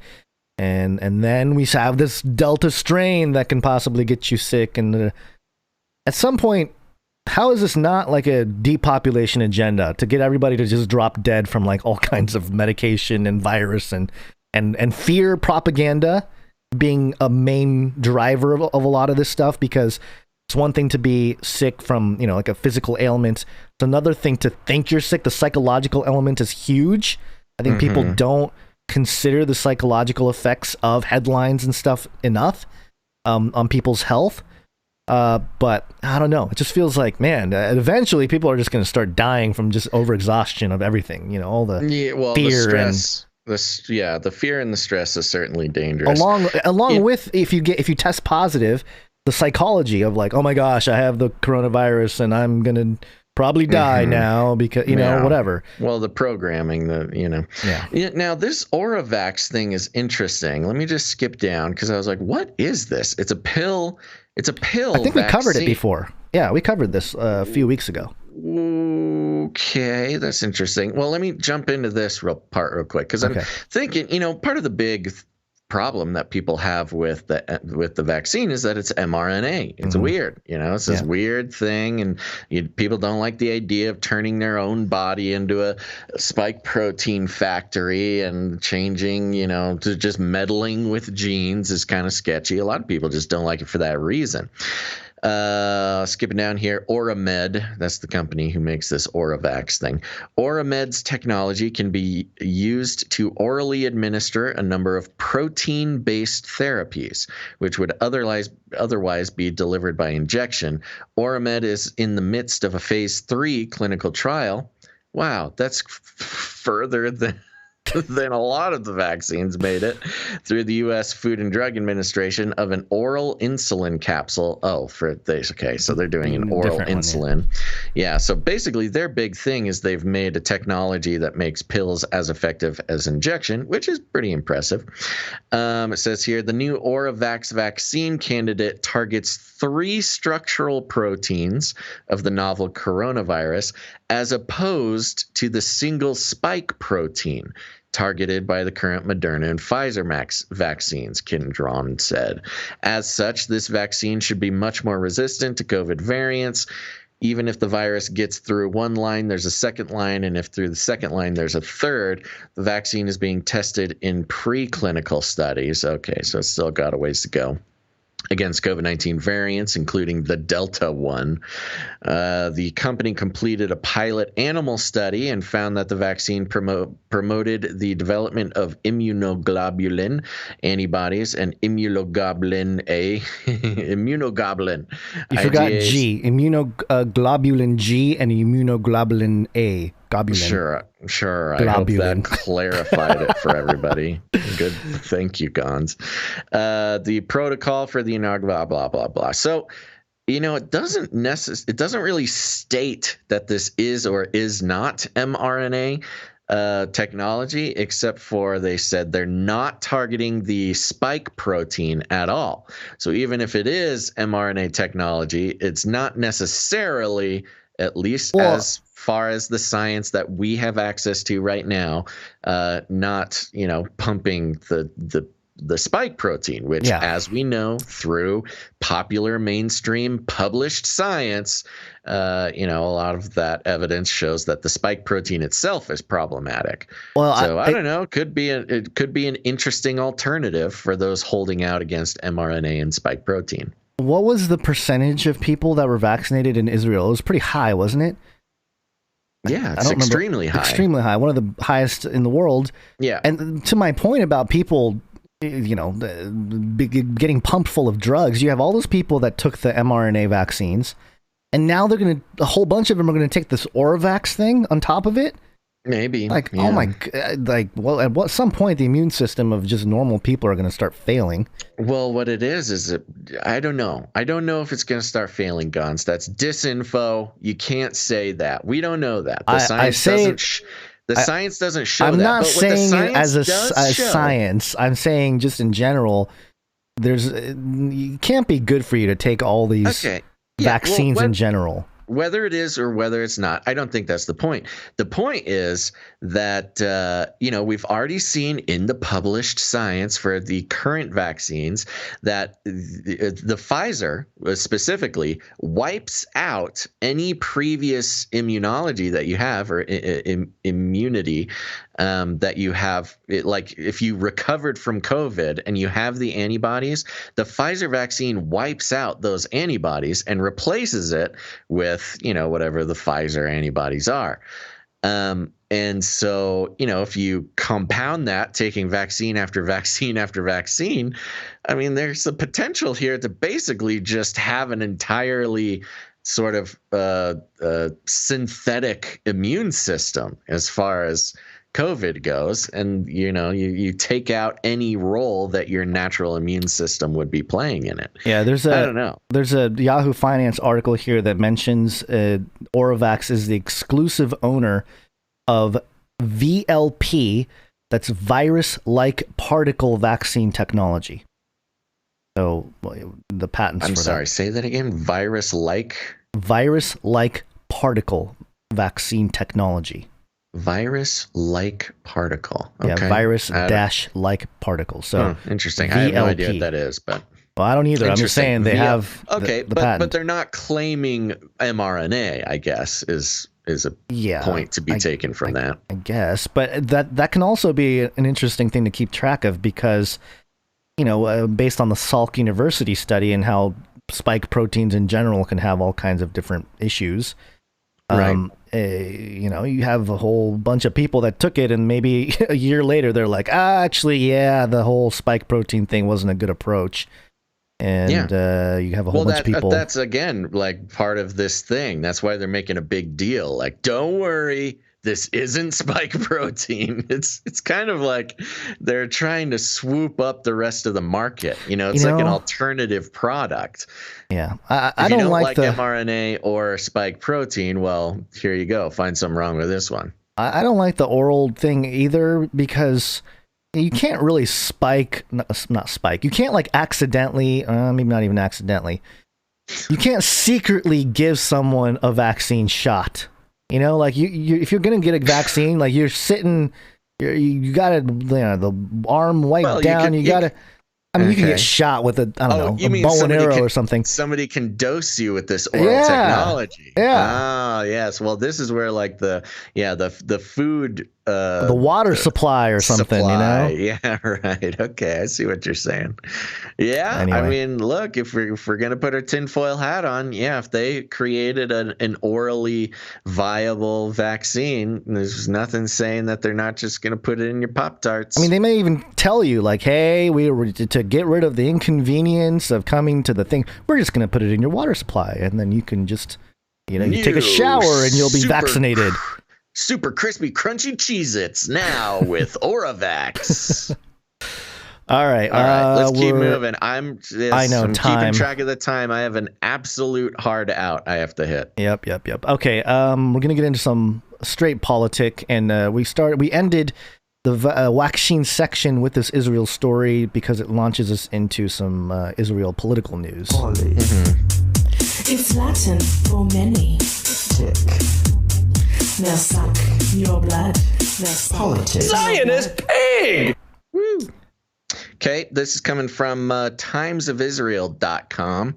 And the headline is, wow, my links are taking a while to load up. Weird. There we go. After Ben & Jerry's snub, Herzog calls Israel boycotts a new kind of terrorism. How many new kinds of terrorism can we have?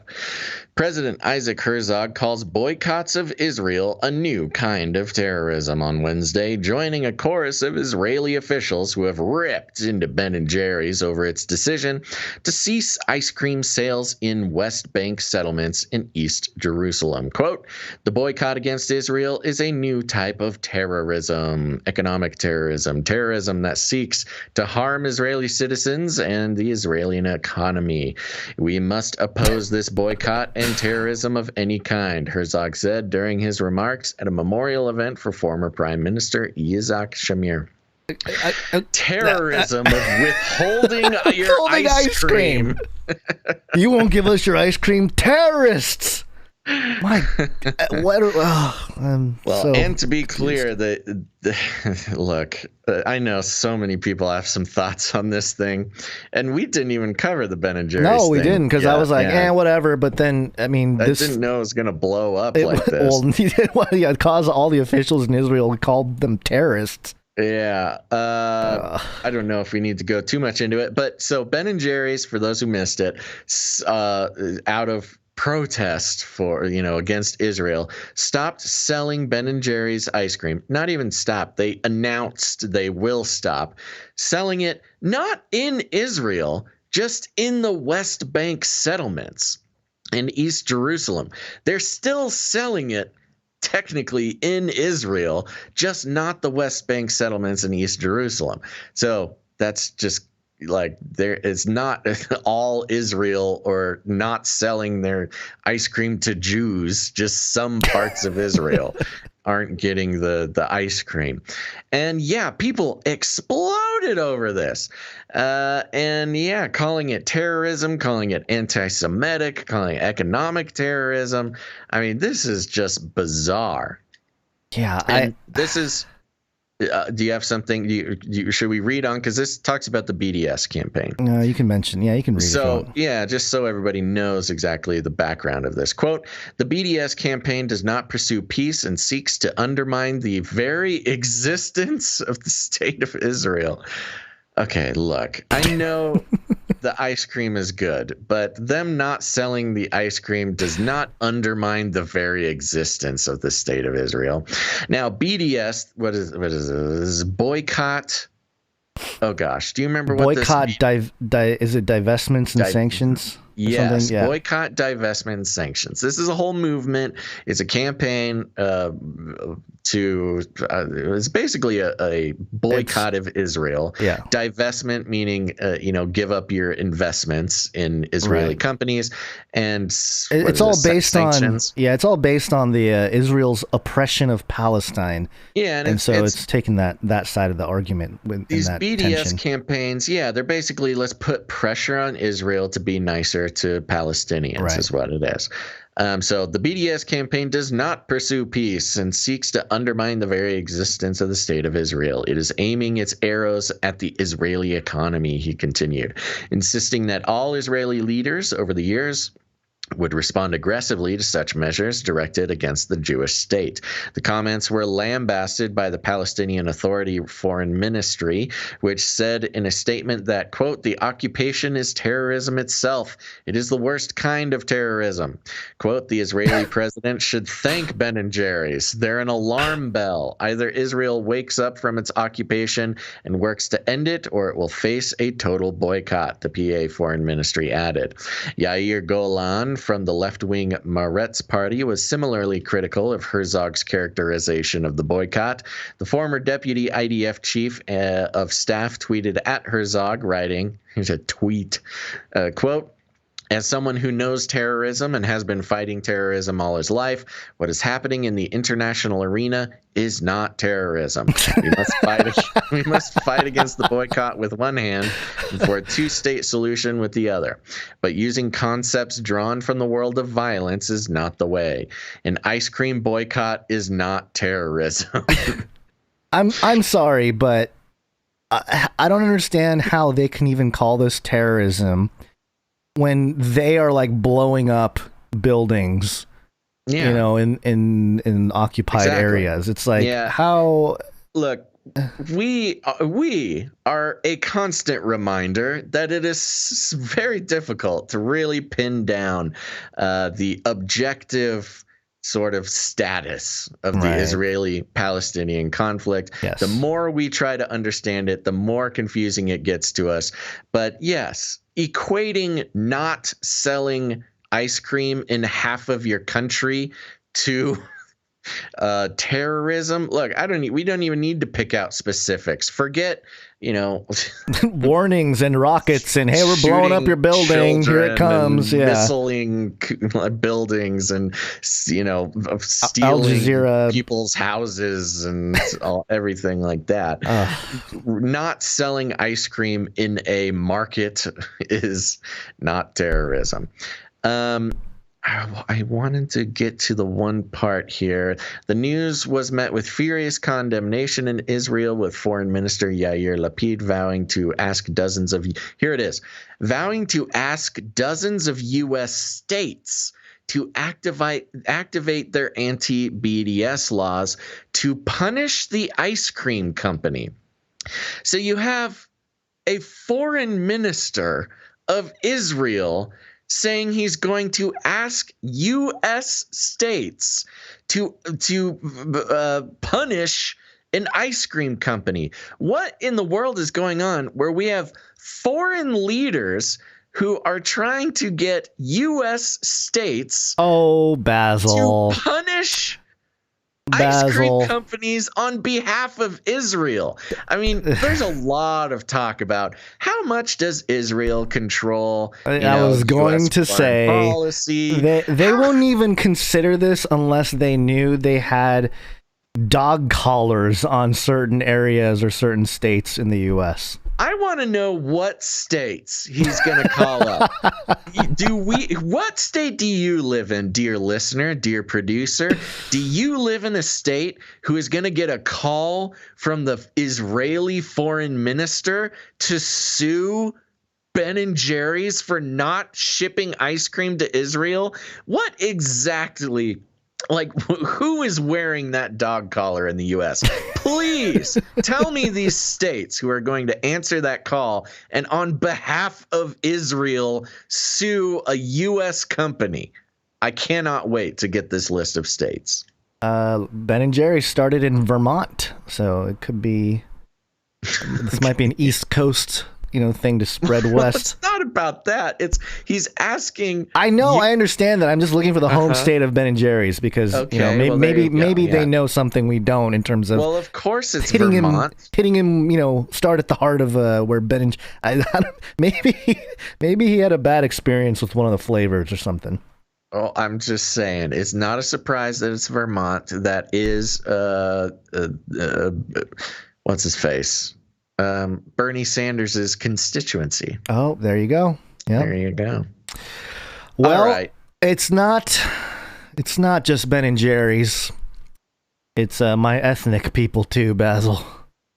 Uh-oh. This is the JTA.org, Jewish Telegraphic Agency. Headline: Tokyo Olympics creative director fired over 1990s comedy skit mocking the Holocaust. Uh-oh. Yeah, so it says here, the creative director of the Tokyo Olympics opening ceremony has been fired after a Holocaust joke he made during a 1990s comedy skit drew attention this week. Kentaro Kobayashi. From 30 years ago? From 25 years ago? Something like that? Yes. A joke he made? And I'll play it. It's in Japanese, but I'll play it for you. Kentaro Kobayashi, a popular comedian and actor, joked during a television appearance in the 1990s, quote, "Let's play the genocide of the Jews," according to a video that began circulating early Wednesday. It's not a lot of subtlety in that comedy there. Here's, context I think might be important. Here's the clip. ユダヤ人大量惨殺ごっこやろうって言った時のな。そう。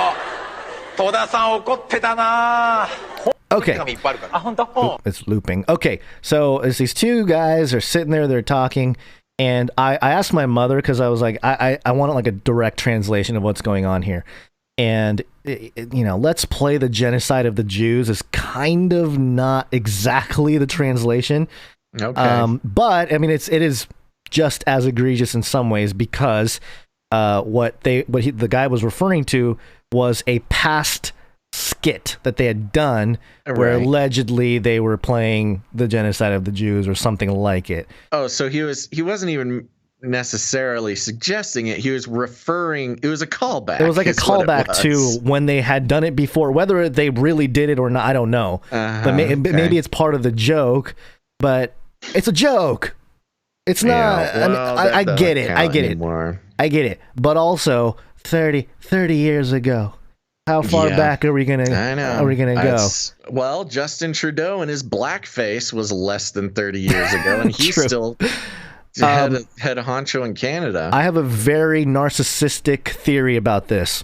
Okay, they did this. This is all about guns. This is all about setting up me to be canceled and to not feel to lose the Asian protections upon Japanese in America who criticize the government.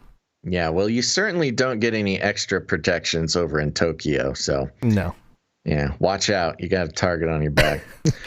All right, let's finish out this little segment here.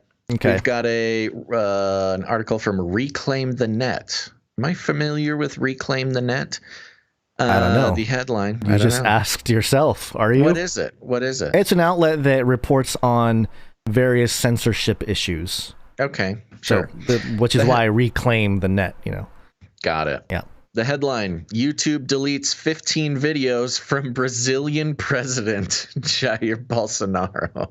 They just don't care anymore. They are in control of this situation. YouTube has deleted videos from Brazilian President Jair Bolsonaro's channel for what it says is disseminating misleading information about the coronavirus spread, making it the second internet behemoth to censor the Brazilian president. The president has come under fire for opposing lockdowns, promoting hydroxychloroquine, and being skeptical about the effectiveness of mask wearing. YouTube said in a response that its standards do not allow material that claims hydroxychloroquine and or ivermectin is efficacious in curing or eradicating COVID-19, or that claims masks do not function to prevent the transmission of the virus. Yep. It makes it. This is like a sleight of hand. Because I don't think hydroxychloroquine or ivermectin ever claimed to cure or eradicate COVID-19. Some people have, I get it. And maybe, but I've from what I've seen, and correct me if I'm wrong, is according to the science, is that it helps treat it. Not cure it or eradicate it, but just treat it. Therapeutic and treat it with use. Much cheaper than, whatever, all the other stuff that they have, the vaccine or the ventilators or whatever it is. So anyway, I thought it was a very sleight of hand. Like, oh, you're claiming that it's going to cure and eradicate COVID-19. Right. Well, maybe I don't know that was ever the claim, but anyway. Well, they took down, I forget the guy's name. Yeah, some big doctor who was testifying to Congress about ivermectin, and they took down the C-SPAN video off of YouTube of the guy. It was a congressional testimony that got taken off of YouTube. This does go back. Now, we get it. Censorship, blah, blah, blah. It's all we've beat that horse to death and then kept doing it, I guess. I'm losing the metaphor, but this goes back to the war between government and big tech, where it's, no longer does government hold the reins to big tech. Now, here in the U.S., the White House tagging problematic posts, getting Facebook under control, that has been an interesting development. But in the technocratic evolution of society, we have been seeing big tech harness and wield power over governments in ways that would be unthinkable before coronavirus. Yeah. And so, maybe not so much the U.S., although they did go ahead and get rid of Trump. Bolsonaro is notoriously sort of the Brazilian Trump, so this comes as no surprise. Sure. But, it is surprising every time big tech is able to wield such power over leaders of countries. Yeah. And, I'm going to briefly skip ahead here. There was a B-word conference. It's Bitcoin, and Elon Musk was there, and he was in one of the meetings here, and he says something about governments here and corporations. It's a 17-second clip. If you think of government is just a corporation in the limit. So sometimes some people are like against corporations but for government. It's like, guys, government is just a corporation in the limit. It's the biggest corporation of all. And it's got a monopoly on violence. So if you don't like corporations, you should really hate government. Yeah. Yeah. So in that sense, I think there is a teardown. I mean, there has been for a while, but to his point, YouTube doesn't control necessarily directly, in the public eye, the war in the Middle East or any kind of policy issue currently. But I think that's where it's headed. I think everything is like because the mainstream media itself isn't as well. It's still pretty powerful, but as it moves into the internet, places like YouTube can become, just the nation of YouTube can determine social outcomes in various ways, and totally. I mean, that's unquestionably. You got to take out the people that are against that kind of thing, and that's what we're seeing, I think, with the censorship of Bolsonaro and Trump. Last year with Twitter and all that. So it's it's kind of like the melding. Yeah. No. Well, there you go. All right. Well, for time's sake, we need to get through a break because you might have to finish out the show without me. Okay. It's break time.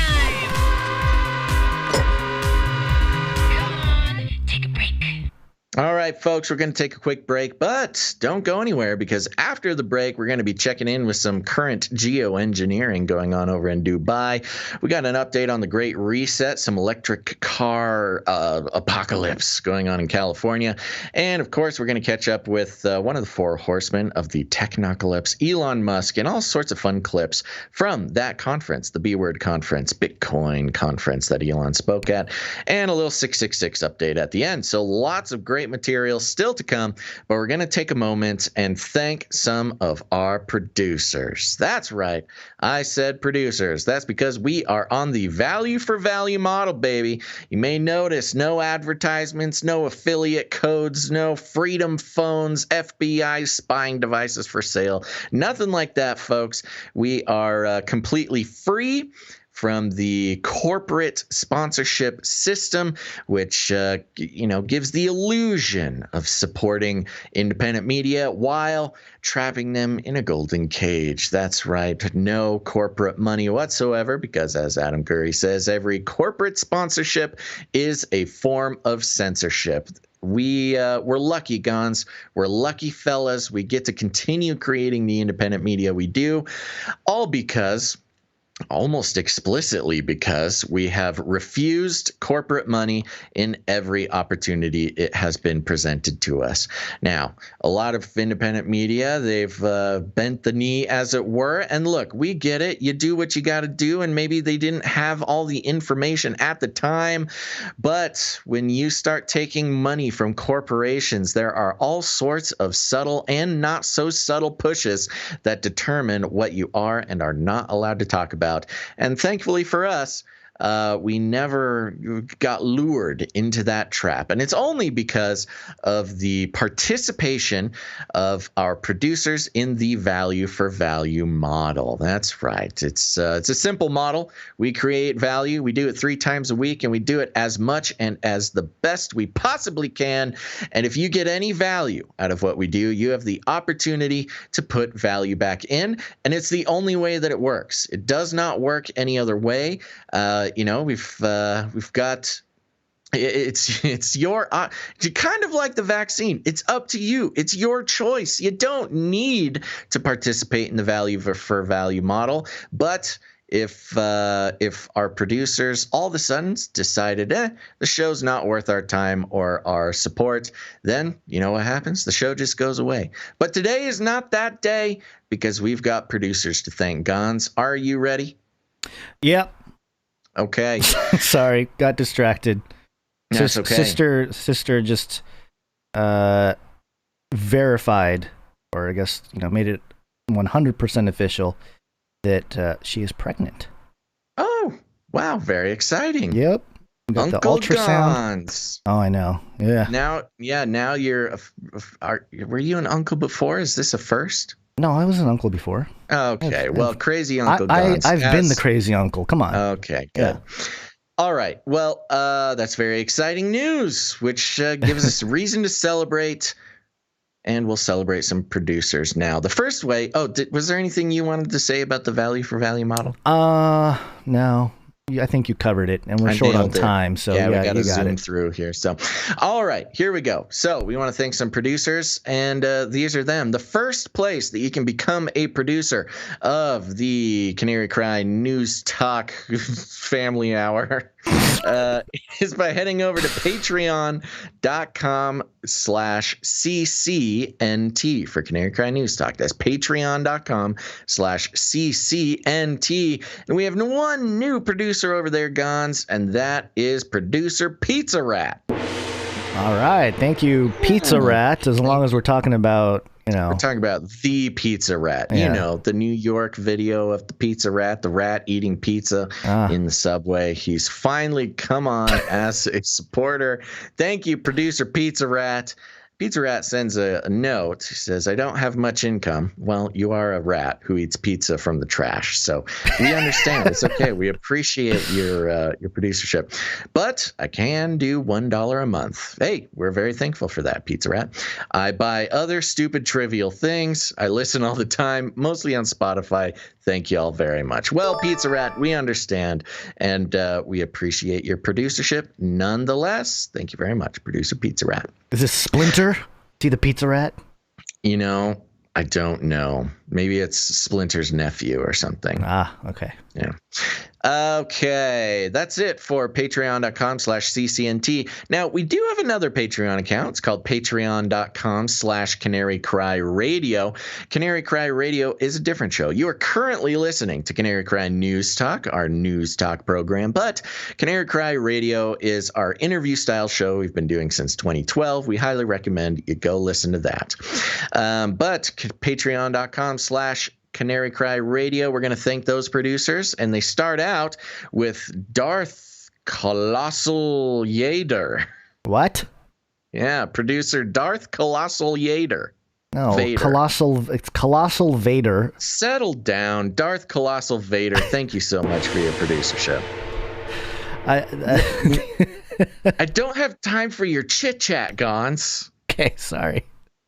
Next up, we have producer Emily L. Thank you, producer Emily L. And thank you, producer Darth Coloss Salvador.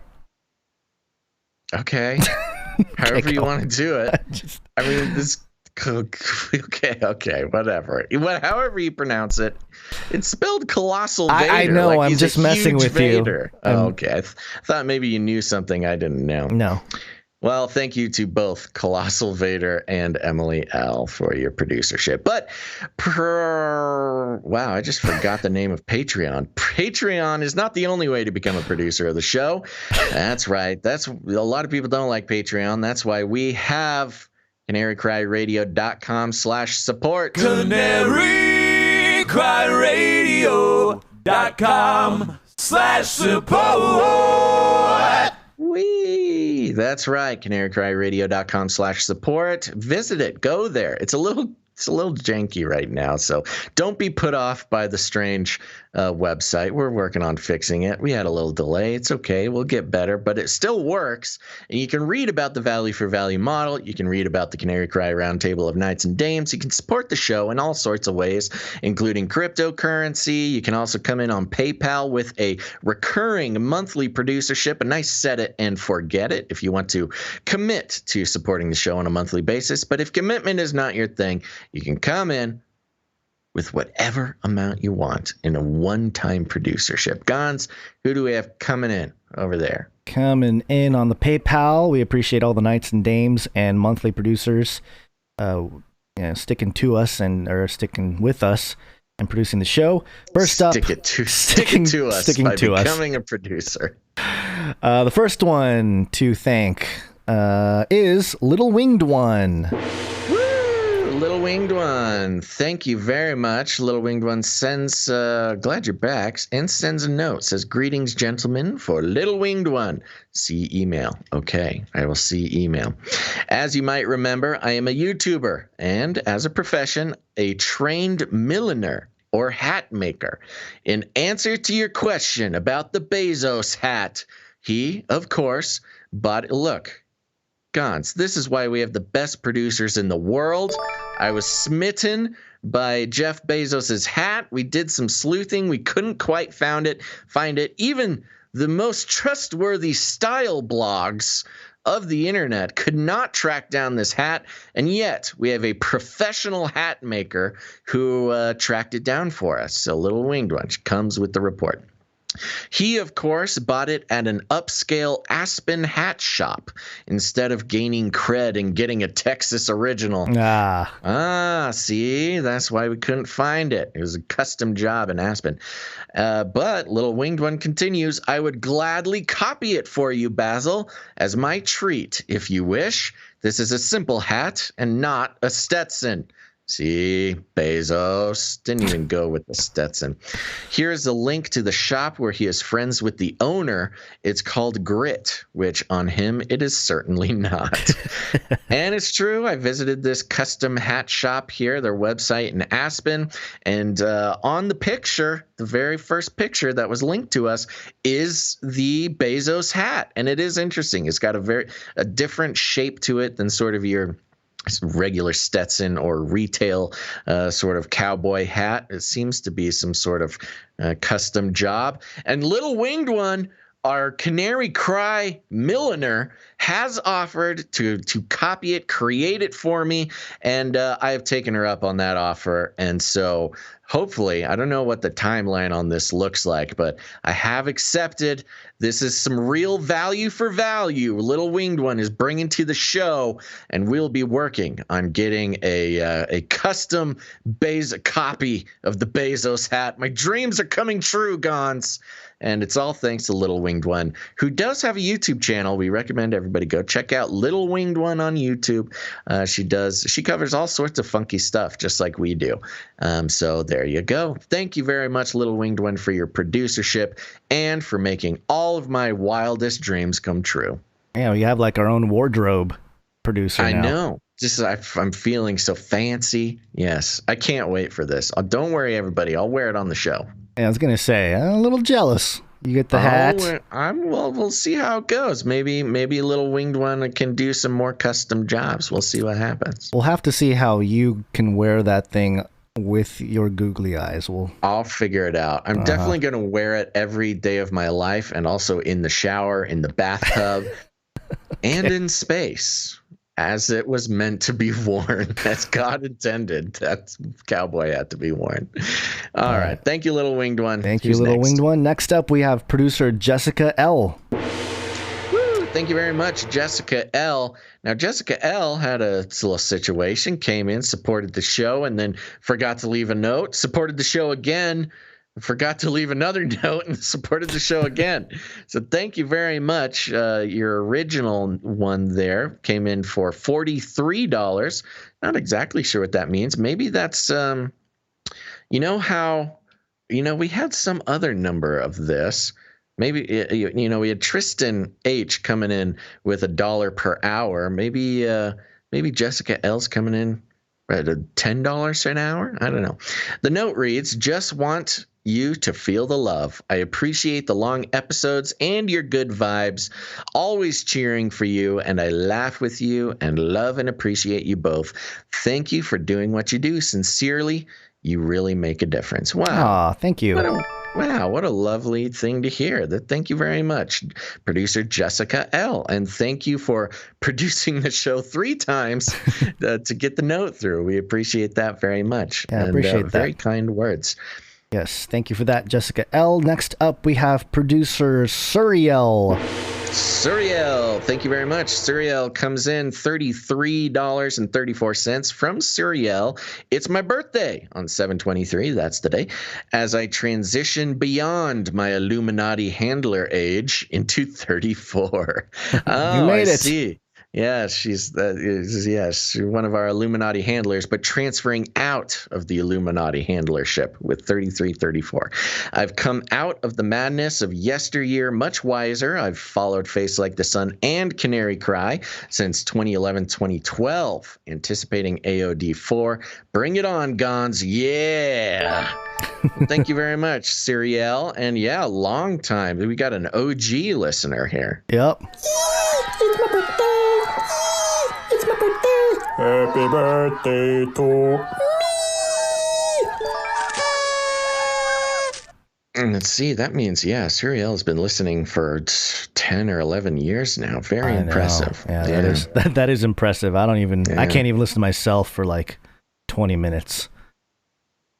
All right. Suriel. Who's next? Thank you very much. Oh, and happy birthday. And happy birthday. Next up, we have producer Nathan C. Woo! Thank you very much, Nathan C. Coming in with $17.75 recurring. Okay, all right. So the year 1775, the year before the signing of the Declaration of Independence. That's right. Love it.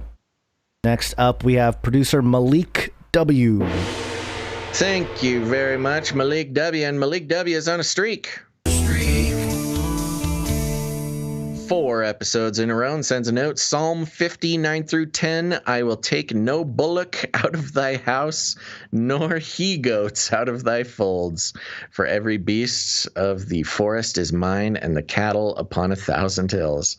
Well, thank you very much, Malik W. Good reminder. Good Malik. Yes, the word of the Lord. Yep. Thank you very much. Next up, we have James H.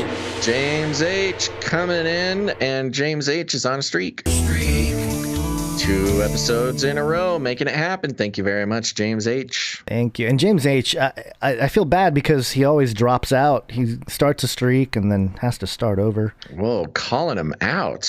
James H. That Guns is calling you out on the show. Yeah, James Hetfield can handle it. He'll just do his Metallica growl at me and he'll be fine.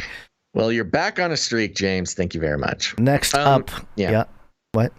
Well, I wanted to say this because we made a big deal about it at the end of last episode. We are easy going with continuing streaks. The way that we've been sort of working it in the past is if you miss an episode and during that episode, even if it's after the producer break, you come in and produce the show during the episode, and then produce the following episode. We'll keep the streak going, but we can't keep it going if just nothing comes in for a whole episode. So we're easy to work with. Yep. All right. Next up, Sir Casey, the Shield Knight. There he is. Speaking of streaks, that's Sir Casey, the Streak Master here. They're on a streak. That's right. He's currently our Illuminated Lizard Master Shill. And Sir Casey is on a streak of 35 episodes in a row and sends a fun note here. The note says, had a friend text me this week that I hadn't spoken to in almost a year. His message, you were right. He went on to express that the past year confirmed my crazy ramblings, and he went from being asleep to finally, for the first time, awake. Amen. Have you gotten this message, Gons, from people? Finally realizing that you weren't crazy? No, I don't get that really. I know. From personal friends, no, not really. It's a blessing when it's happened. It's happened to me twice now. People finally being like, oh my gosh, you were right about everything. I had a friend from college contact me who I hadn't spoken to in, I don't know, years, many, many years. And was like, yo, you were right about everything. And that was from like the beginning of Canary Cry days, early on when we were just talking about how Facebook tracks you. And that was like the big conspiracy theory of the time, is that they're watching you through Facebook. Yeah, I got a message from that guy like, oh my gosh, you've been right about everything. I can't believe I ever doubted you. It's a good feeling. Congratulations, Sir Casey. Good job. All right. Next up, we have Rebecca B. Rebecca B is on a streak. That's right. 5 episodes in a row. She's coming in with 722, saying, wishing my grandpa a happy heavenly birthday. He would have been 100 yesterday. Oof. That's what the 722 is. That's yesterday's date. Yep. And we'll do this for Rebecca B's grandpa in heaven. It's my birthday. It's my birthday. Happy birthday to me. Hallelujah. Hallelujah. Thank you very much, Rebecca B. Thank you, Rebecca B. Next up, we have producer Ciara. There she is. Producer Ciara comes in with a note. See you Arizonians tomorrow. It will be helpful to know who is coming. Thanks, guys. Yes, okay, Arizonians. She's talking about the Canary Cry meetup. Send her an email at ciaraloren93@gmail.com. Sounds like she's needing some RSVPs. But thank you very much, Producer Ciara. Thank you, Producer Ciara. And, all the information regarding the meetups will be in CanaryCry.Newstalk.com show notes. Just scroll to the bottom, you'll see them. Mm-hmm. And there you go. Next up, we have Dodie the Coyote. Dodie the Coyote coming in $4.50 on a streak. Second episode in a row. You're on your way, Dodie the Coyote. Yep. Keep it up. Coyote style. Next up. I don't know what that means. Coyote style. Next, we have producer Scott K. Thank you very much. Scott K is on a streak. 28 episodes in a row, coming in with $3.66. All right, for episode 366. That's right. Next up, we have producer Veronica D. Veronica D is on a streak. Also coming in with the show number producership 366, 2 episodes in a row. Veronica getting that streak started. Yep, keep it up. Veronica style. Oh my God. Next up, we have Tristan H. Tristan H is on a streak. 22 episodes in a row, coming in for $3.37. That is the $1 per hour producership for last episode. Thank you very much, Tristan. Thank you very much, Tristan. Keep it up. Next up, we have Juan V. Juan V, back in the mix, comes in with a pocket full of threes. 333, our little itty bitty Illuminati producership. Gets even bittier as we go along here. Next up, we have producer Gail M. Producer Gail M is now on a reinstated streak. That's right. 5 episodes in a row. Coming in with a pocket full of threes and then $4.06. And sends a note. It's your favorite baby boomer, South Jersey Tomato. I immediately thought of you two bonzo gazzlers while reading 1 Corinthians 4:06. Okay, there we go. You know what? We had another note that I would like to read from Gail. Okay. I think, let me pull it up real quick. Oh, is it the one that came in from last episode, at the end of last episode? Yeah, I have it here if you want me to.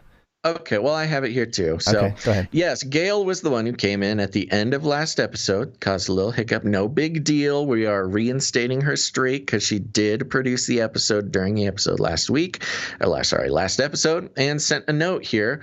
Listen up, producers, Canary Cry producers. Here's the note. Please ask producers to remember me when praying. I had a near-death experience during my birthing event 27 years ago and never fully recovered from the brain trauma. Having a baby at 43 is a challenge. Anyway, I'm a baby boomer bumbler trying to stay functional with brain fog and recurrent senior moments. Detail: I was comatose for 3 days. When I woke up, the anesthesiologist told me that during all the hysteria in the operating room, he felt a tap on the shoulder, then a voice behind him saying, quote, "Look under the sheets." There was no one there, but when he looked, he realized that I was turning purple, recognizing the sign of DIC, losing too many platelets too fast. He alerted the blood bank. I died. They brought me back, and here I am. The anesthesiologist was so excited when he told me he was touched by an angel that saved my life. He asked if he could tell my story at an upcoming convention. God used me to get that anesthesiologist who went on to do God's work. Baby Kerrigan was delivered after I lost consciousness somehow. She said she crawled out. When I woke up, she was right there having lunch. All that is to explain why I fogged out and came in late with the producership offering. I'll set my alarm on Friday. Thanks for understanding. I promised God I would tell this story to everyone as a witness to him and his angels. God bless y'all. Gaily Mac 59. That's Gail M. Well, there you go. That's an extraordinary story. And yes, we have reinstated your streak. And producers out there are going to continue to remember producer Gail in their prayers. Canary Cry style. Hallelujah. There you go. All right. Yeah, that's I mean, Quite can't really story. beat that. Next up, we have producer Kim W. Kim W is on a streak. And Kim W has made it to 21 episodes in a row, which means she's an EMP meltdown, baby. I don't think we have. There you go. Good save. And 21 episodes in a row for Kim W, coming in with a pocket full of threes and a verse. Matthew 5:21. You have heard that it was said to those of old, you shall not murder, and whomever murders will be in danger of judgment. But I say to you that whoever is angry with his brother without a cause shall be in danger of the judgment. And whoever says to his brother, Raka, shall be in danger of the council, but whoever says, you fool, shall be in danger of hellfire. Ooh, in the words of Jesus there. Thank you very much, Kim W.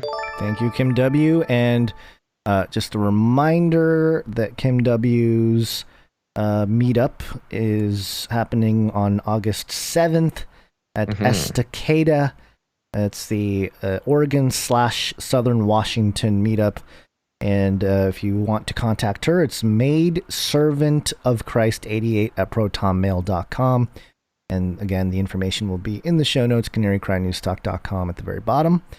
And moving on here, we have producer Adrian GJ. Yep. Thank you very much, producer Adrian GJ, coming in with $123 recurring producership. Thank you very much, Adrian. All right, and then Let's do skip down to that last one first. Okay, producer Cynthia F. Yes, thank you very much, producer Cynthia F. Just made it, just coming in during the producer segment here, coming in with $33. She's one of our Illuminati handlers for the day. All right. Thank you very much, Cynthia. Thank you, Cynthia. And last last on the PayPal here, producer Dalton H. Okay, Dalton. Producer Dalton has come in with 1 cent. Now, we'll talk about this in a second. I didn't even know that was possible, that PayPal would go through the rigmarole to transfer 1 cent. But Dalton sends a note, says, "This will be a famous set of numbers. I await you identifying it. Love your show. I tune in when I can. 1 cent may not be a lot." Okay. No kidding, Dalton.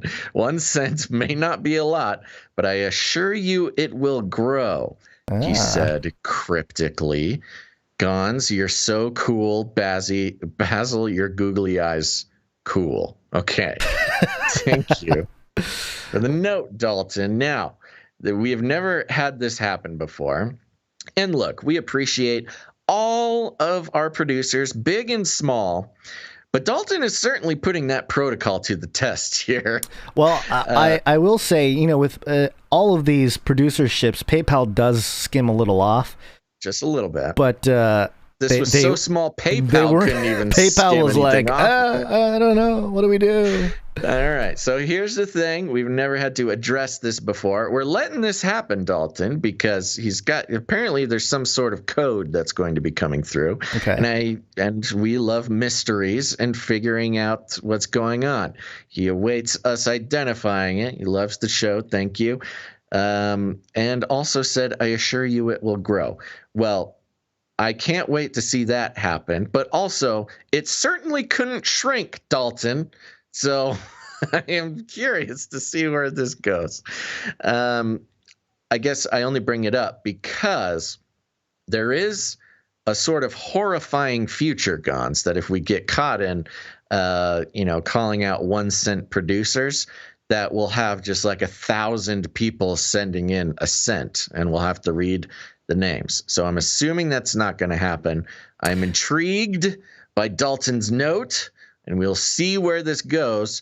And so also Canary Cry code breakers out there, the first amount on Dalton's mystery here is 1 cent. I don't know if that number is 1 or 0.01 or whatever, but we've got our Canary Cry code breakers out there. Take the clue, record it, and we'll see what happens next time when Dalton continues the mystery. Well, if he starts at 1 cent and he doubles every episode, in about 30 episodes, it'll be over $5 million. So that is true. That is true. Gabby in the YouTube chat says, "Remember the movie Office Space, Basil?" That is a good point. You remember Office Space, Guns? I do, of course. Their whole ploy was they skim off 1 cent from a bazillion, transactions. Right. So, all right, Dalton, I'm curious, buddy. Is this finally gonna make us millionaires, or is this just a cruel joke you're playing on us? We'll find out. Thank you very much, Producer Dalton. Thank you, Producer Dalton, and appreciate your creativity. Thank you to all the producers that produce with their treasure. We really appreciate it, and we really can't do this without you. But also, we can't do this show without producers who volunteer their time and talent. Rachel C. did the timestamps for episode 365. I think I have to update that on a couple of places there. So appreciate that, Rachel C. and the entire team that does the timestamps. And no jingles today, but we have some artwork. One art, please.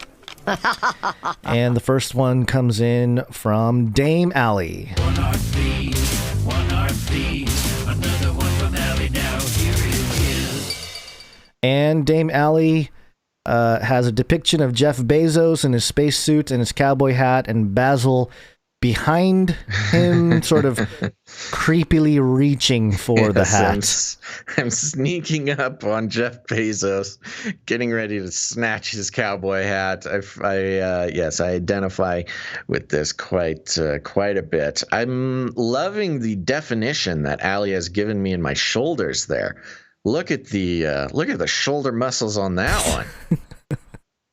Yeah, the neck veins are there too. It's pretty. Neck veins. It's looking great. Thank you very much, Dame Allie. Thank you, Dame And Allie. also has captured almost lightning in a bottle style the horror I feel whenever I hear or see Jeff Bezos laugh. She has perfectly encapsulated how off-putting that is in the face of Jeff Bezos. I think that's the caption for Jeff Bezos. Yeah, in the photo. And luckily, I don't need to resort to Larson here because Little Winged One is going to hook me up. Yep, and the caption for the art is, looks like Jeff Bezos is about to lose his hat. Oh, well, at least he will still have his Skittles endorsement. And on Jeff Bezos' right shoulder, it says, taste the rainbow. Oh, I did miss that. That's funny. A little detail there. Very good. Thank you very much, Dame Allie. Thank you, Dame Allie. And it also says gin on the other side. I don't know if that's a direct endorsement. I don't know. Did he endorse some gin? Does Bezos have his own gin? It's the end of Blue Origin. Yeah, but also maybe hey, Bezos, come out with your own gin and call it the Blue Origin. Give me $100 million for my idea. Give me $100 million for this brilliant idea. He gave Van Jones $100 million. I know. And some chef. He just gave the money to the individual. I know. And is treating it like a charity. Like, yeah, it's the I weirdest don't understand. People are like, oh, yeah, he gave away $100,000. Oops, there's my alarm. I got to go pretty soon. Yeah, sorry. 100 million to these people for tax reasons. No, he gave it to individuals and told them to do whatever they want with it. And it's being like played off in the media as if he made some big charity donation. It is bizarre. He could have given 200 people $1 million, but no. Van Jones, 100 million. It's something fishy. Yeah, there's something weird really about fishy. Yeah. That is not. Yeah, especially because it's being passed off as a charity case. Yeah, which it is not. It's not. It's very strange. Okay, let's keep moving. All right, moving on here. We have one. Thank you, producer Allie, or I'm sorry, Dame Allie. Still getting used to it. Next up, we have a piece of art from. Let me get the name right here. Sir Dove, Knight of Rust Beltia. That's right. Sir Dove coming in. Thank you very much. This made my day. And the caption here, had the idea for this one last week after your dream hacked one of the producers to promote your no-holds-barred, knives and tasers allowed Canary Cry combat match inside the Octagon. Really hope this never comes to fruition. Hope you guys like it. Keep doing what you do, and I'll keep praying for yins. I like the idea. Combat. That's a good name for us to open up like a MMA gym. Yeah, I like the idea of Dove putting this piece together and then like stepping back and thinking, oh no. I hope this never comes to fruition. What have I done? And here we go, folks. As advertised, it is Canary Cry Combat. It is happening within the Octagon, and it's true. Gons and I carrying out our bloodlust, fighting each other in a no-holds-barred prison-style combat. And Gons, the truly the epicenter of all artistry that comes out of this piece is Gons in his one shoulder leotard throwing a mean left hook there, and in your right hand you've got a knife. I know, it's just ready to go. And look at the look on your face, the samurai focus. Well, I think I'm about to stab you because you're giving me the left hook from your side, and you're exposing yourself. You're opening yourself up. Completely left, yes, my left flank open for a shiv right in the kidney. And I love it. Here, the Basil character depicted as a anthropomorphized, googly-eyed canary, complete with yellow skin. I've got rose water tattooed in Old English font across my upper back, and the logo on my shorts lower back is the gilded cage knocked over with the door swung open. Now, some of the greatest details, though. We did talk about Alex Jones reffing the thing. And there he is, standing right there between us, mouth and eyes agape. He looks very worried. He knows what's about to happen. And of course, he's Alex Jones, so he knows everything about to happen, including the lizard people, the UFOs, the aliens, everything. But his shirt, his logo there, he's got his disinfowars.com logo. Just a small little burn there on Alex Jones. And we've got the cage has Canary Swole logo on it. It's got a sponsor. Canary Swole is a sponsor of the event here. And the Sam's Club sponsor, the eye in the middle of the logo. And back outside of the cage, calling it as it happens, we've got Joe Rogan with his little thing. And it's the famous Joe Rogan gif. It's a meme. Yeah. I forget what fight it was, but it was that one where he just is completely stunned with his arms wide open with just the most shocked look that could ever possibly cross at the countenance of man. And yeah, this is pretty much almost exactly surely how it will happen. I am so glad. I not really. I don't want to wear this leotard, but it doesn't look bad on you, Gons. Looks like I could lose a few right there. Which it's just the angle. I mean, the one nipple hanging out. Yeah, I didn't like zooming into that. The sponsors in the back, because it just made the one nipple humongous on screen, just real uncomfortable. Dad bods are the strongest bods, Gons. You know this. Yeah, sure. Thank you very much, Producer Dove, bringing joy to the masses as always. Yep, thank you very much. And yes, Noah in the YouTube chat there, Andre the Giant. For those who are just listening, yes, think of the Andre the Giant leotard. Yes, it was a dream that I believe it was producer James. Oh, I'm getting it wrong now. Oh, yeah. Now we're going to have to find the actual person, because he went ahead and started dropping names. Saying it. Hold on. I'm going to do it right now. Little search for dream. I know. I did the same thing. Yeah. Who was it? Oh, gosh. It's going to be in the producer doc for last 2 episodes ago. Okay. Everybody pause. Gons is digging us this grave. We got to go back and get it out. Let's see here. The dream, alpha, blah, blah, blah. Dear Canary Cry, another reason for blah, blah. Oh, gosh. This was a few episodes ago. It was a few episodes, yeah. Trying to figure it out here. Sorry, everybody. Here it is. Here's producer Samuel. Wait. Was it? I don't. Very necessary. No. No. Oh, no. Gons, what have you done to us? Sorry. Well, yes, they know who they are. It was producer Samuel. Samuel Dream? Yep, Samuel W. Okay. Oh, that's right. Samuel W. That's right. Yes, we hacked into producer Samuel W.'s dreams. That's right. Which culminated in the real world existence, a manifestation of this art from producer Dove. So there you go. Yeah. See, Samuel? Your literal dream has come true. All right. Well, we have a few minutes left for you to do some reviews. You want to do them quickly, or do you want to save them, because you're really crunched on time here? Okay. Hold on. Let me check the actual official time.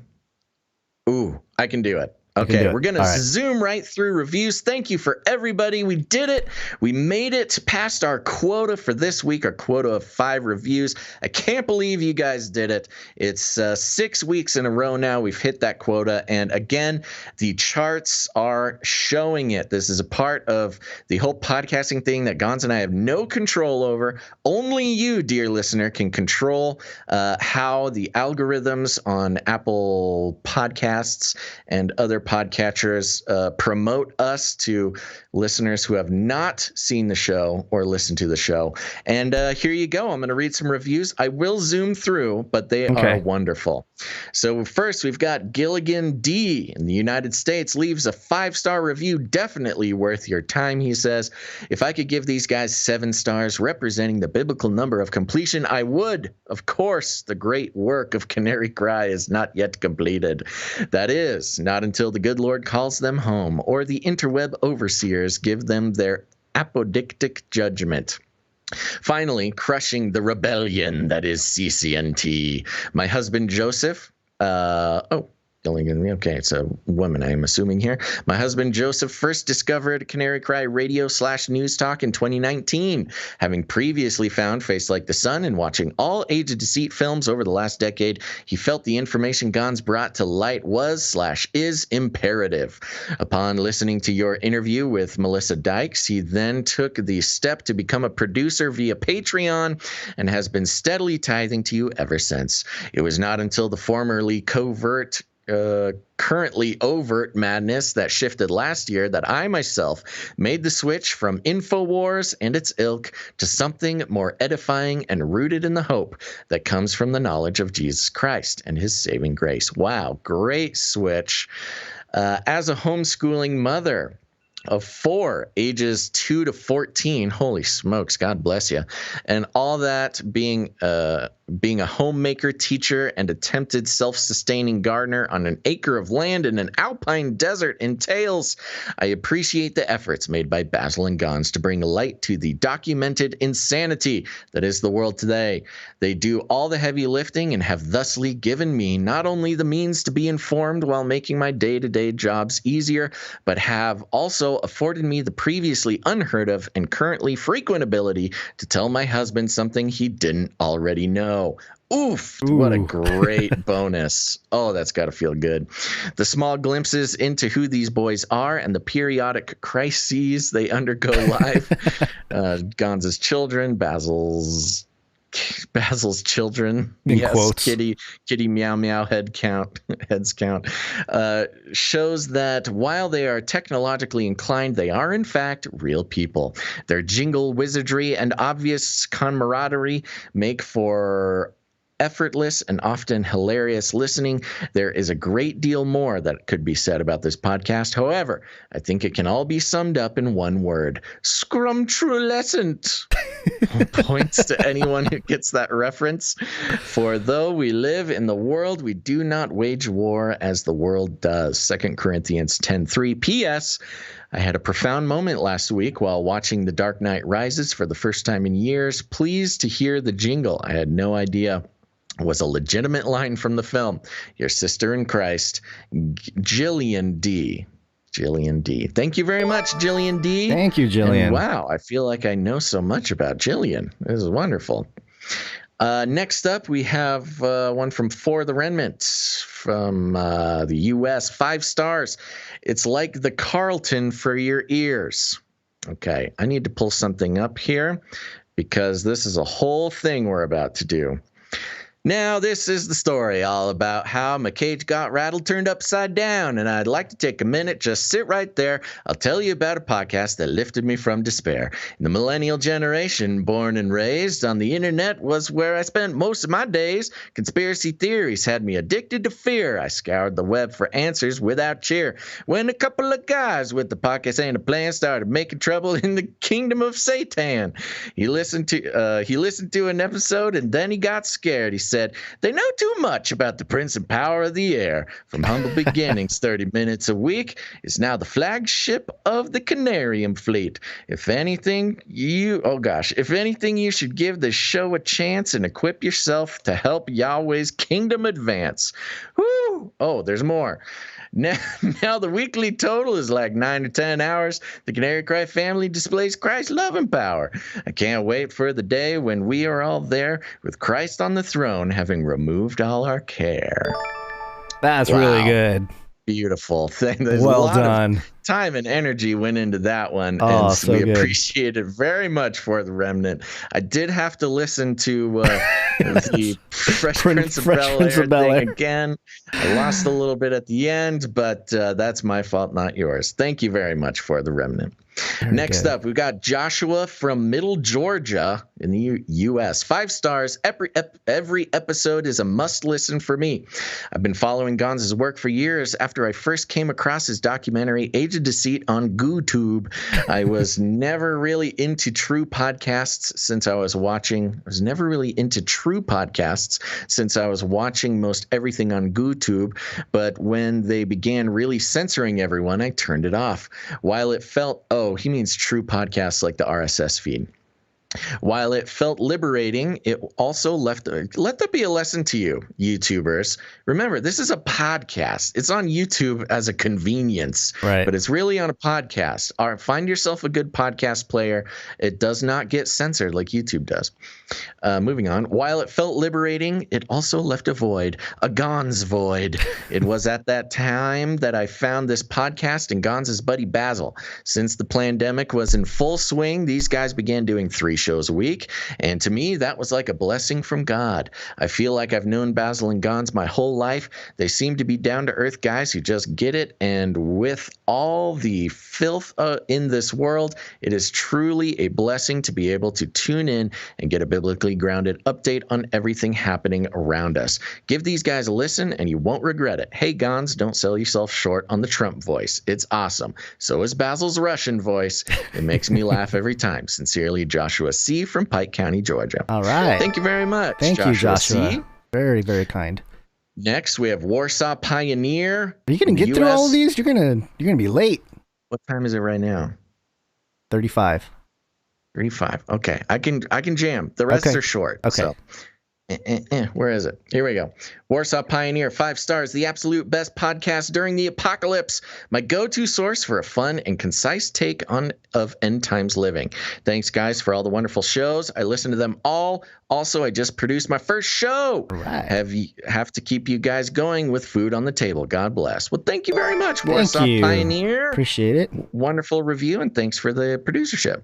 Next up, we have Das Kraus in the U.S., 5 stars. It's time to wake up. Canary Cry News Talk helps one see through the great deception more clearly while offering a Christian perspective on today's news and events that is not PSYOP-inspired misinformation or disinformation aimed at making people cattle to the slaughter. It truly helps one connect the dots and stay educated on science, technology, and social engineering among the events staged or not appearing in the mainstream media. Wake up with Canary Cry Radio. Beautiful. I love the education angle of this one. You know, it's not just crazy stuff. It's not just conspiracy theories or political nonsense. We learn a lot about science and technology and social engineering. For sure. Those stuff we cover. Next up, we have NPC Sleepy Joe, US. 5 stars. A podcast.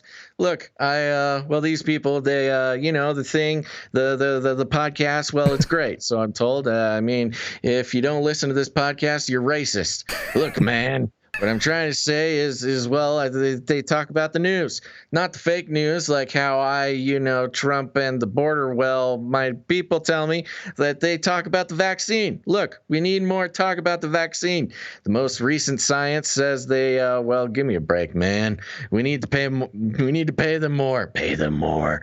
Pay them more. I wart the bill. I think my financial advisor, something about Chads and crypto. Look, the deal is this podcast is great. It's more accurate than science. Thank you very much, NPC Sleepy Joe. Boy, it's really a productive segment, man. Next, we have some Samsung user from Florida in the U.S. 5 stars, simply the best. Guys, what a crazy world we live in, and no crazy world would be complete without the craziest Christian podcasters in the family. Basil and Gons will bring you to tears with laughter and frustration as they bring down the propaganda that gets pushed forth by our reptilian overlords, and as they try to talk about anything related to sports, which is where most of my frustration comes from. But they try their very hardest, and I appreciate it. You will too. You won't regret listening to any show, past, present, or future. By the way, I bought an iPhone and made an account just so I could help spread the show on the algos. Whether that's true or not, it's really devoted. Thank you very much, Samsung. Oh, the username is a Samsung user from Florida, so who knows? That's how good it is. Be blessed, brother. I can't wait to sit down and worship with you guys at the feet of the King. Thank you very much, a Samsung user. Yeah. Maybe you did buy an iPhone. You don't actually need a phone service to do what he did. Yeah, and also we're going to frustrate him more because the Olympics are going to happen the next 2 weeks, and I'm going to just comment on all sorts of Olympic stuff going on. Sports. Yeah. Okay, next up, Emily S. Earp, from Australia. Oh, you got the Australia 5 one. stars. Sick of noxious narratives? Listen to CCNT and bust open the cage of deceit. My quest to uncover what's really going on in these times was becoming an issue. News consumption had become an unhealthy obsession. Despite knowing about the constructed narratives, special interests, and nefarious influence campaigns, I knew I wasn't getting any closer to this truth, and yet I couldn't look away. As a fence-sitting agnostic, I was surprised to discover that a Christian Truther podcast stood out amongst the millions of competing voices as a shining example of honest news inquiry. In a landscape littered with shills and larpers, Basil and Gons are a breath of fresh air. News stories are critiqued with intelligence and razor-sharp wit. They include the audience in meaningful ways. Watch the show for incredible art contributions. And the occasional snarkiness between these two only adds to their charm. This duo keeps it real, like nobody's business. Basil and Gons clearly value dialogue over dogma. However, their Christian worldview and knowledge of biblical prophecy is a remarkably good fit when discussing current events. What emerges is an incisive examination of the shenanigans going on behind the headlines. I have yet to find a podcast that surpasses their ability to separate media facts from media fiction. Listen to their earliest episodes and you'll hear uncanny insights that are just as relevant nearly a decade later. I particularly appreciate CCNT's willingness to go against the tide and to not resort to scaremongering. Their unique presence has helped me face this strange, inverted world with courage and hope, a renegade podcast for those ready to escape the cage of deceit. Ooh, very nice. Very nice. So many things to comment on, but I need to keep moving. Thank you very much, Emily S. Earp. Thank you, Emily. Next, M/GGH in the U.S. 5 stars. My #1 podcast. I'm a longtime listener, and I teach an unorthodox Sunday school class where I teach things you wouldn't learn in any mainstream church. I keep them up to date on the latest topics they won't hear about anywhere else, and I literally use Canary Cry as a news source. Every week, I know it makes you nervous a little bit. You're like, oh. Well, it reminds us we have a responsibility, Gons. Yes. Every week, the stories y'all bring to the show are shared with my class in Arkansas. Wow, Sunday school is awesome in Arkansas. I want to go to this Sunday school. This show is helping to spread true and factual news and current events that every human, and especially Christian, should be aware of. Thanks for your hard work, guys. Keep it up. And typing all this out made me realize I need to become a producer, so I'll go sign up now. Thank you very much, M/GGH. Next up, don't use Waze in the U.S. 5 stars. Insightful, entertaining, and often hilarious. Basil and Gons do an absolutely wonderful job offering their unique commentary on the world's news in this amazing podcast. They offer sound insight from a biblically based perspective on today's most important headlines. The reporting and sleuth skills are truly next level. Hang on tight because you are in for a mind-blowing, perspective-altering adventure unlike any other podcast can offer. Woo! Thank you very much. Don't use Waze in the U.S. Lastly, Joby G. More. One last one. Joby G in the U.S. Dodely doo da day, says Joby G. 5 stars. What a piece of media. Always fresh. Always fantastic. And there you go. This is where I leave you, folks. Thank you so much for these reviews. It is truly incredible, and it is making a difference in the charts across the world, activating those algorithms. This is all producership stuff. This is not anything Gons and I can do, and I will do it one more time. Let's go for 7 weeks in a row. Can we do it? 5 reviews on Apple Podcasts to boost those algos. 7 weeks. We can do it. I believe you. And here's how you do it. If you are on an Apple device, search Apple Podcasts on your device. It's a purple icon. Click on that. Search for Canary Cry News Talk. Leave a rating and a review. It is the best thing you can do outside of financially producing or making art or something like this. It takes 2 minutes, and it's very important that it happens. And you guys have delivered for 6 episodes in a row. Let's make it 7. 5 reviews by next Friday. All right. All right, Gons. I need to go. I'm just going to log off. Okay. Send me the file. I will do that. All right, right, everybody. Love you. Bye. Okay. There goes Basil. Oh, let me make sure he's offline here. All right. Well, once again, I am left to carry the show on my own. I'm just kidding. All right, let's wake up and finish up some of these stories that we have to cover here. Yes, it's wake up time. Hey, yo, wake up. Okay, now we have a geoengineering story here, and I don't have a geoengineering jingle. So that is a call out to the producers. If you would like to put together a geoengineering / climate change type of jingle, I invite you, or we, I guess, invite you to do that. And there's a lot of resources out there. You can put something nice together. But the story comes from theindependent.co.uk, and the headline: Dubai is making its own fake rain to beat 122 Fahrenheit heat. Now, you know, this is one of those moments for people paying attention. Geoengineering, weather warfare, weather modification. People paying attention have been saying that they've been doing this for a while. Cloud seeding especially has been a technology that's existed for decades.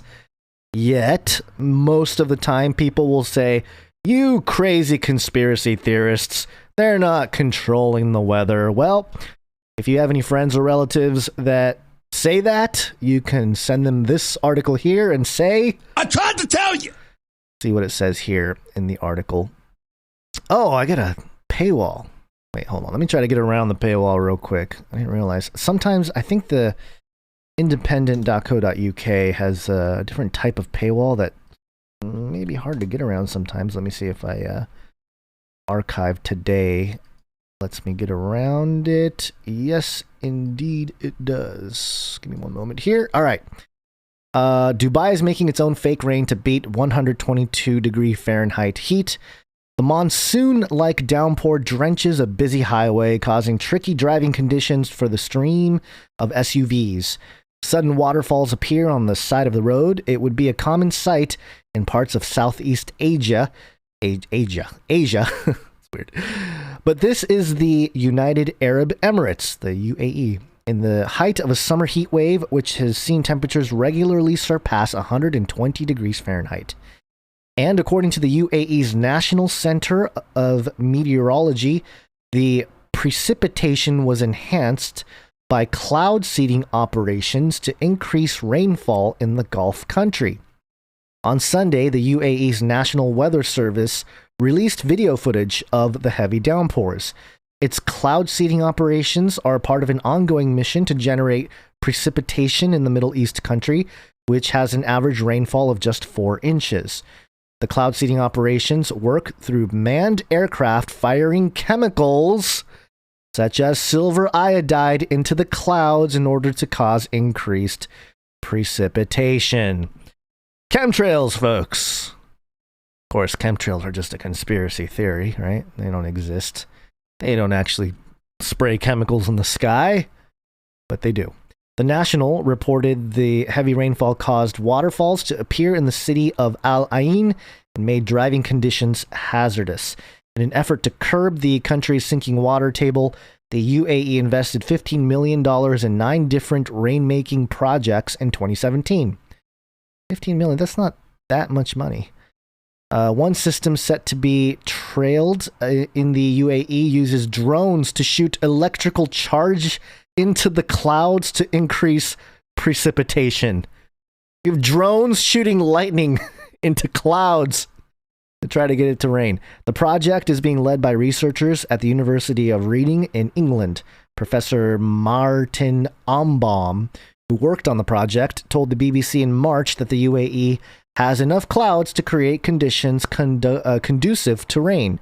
The project tries to get the water drops to merge and stick when they receive an electrical pulse, like, quote, like dry hair to a comb. Quote, when the drops merge and are big enough, they will fall as rain, Professor Ombaum told the BBC. Applying electrical shocks to clouds is preferred as it doesn't require the use of chemicals. So there you go. Not just chemicals in the air, but now they have the ability to just have drones fly by the clouds. I mean, they've had this for a while, probably. And electrocute or electric shock the clouds enough for rainfall. And, you know, this is why, and I'm trying to think of, why they're making this public. You always have to kind of wonder, what is the point of revealing some of the technology and the capabilities that we have? Geoengineering is an old thing. Weather warfare, weather modification is an old thing, especially this type of thing, cloud seeding. And I don't know about the electrical, it's almost like a shock to the clouds to make it rain. But it does show that a lot of climate change, like the narrative, like the political discussion of climate change is somewhat nonsense, especially when you talk about California. I've seen a lot of headlines in the last few weeks, aerial shots of a lake that's dried up because of climate change and the droughts of California. And other than Southern California, I think most of California is in some kind of red zone or something that's dangers of drought and all this. Well, we have the technology. Why don't we just make it rain?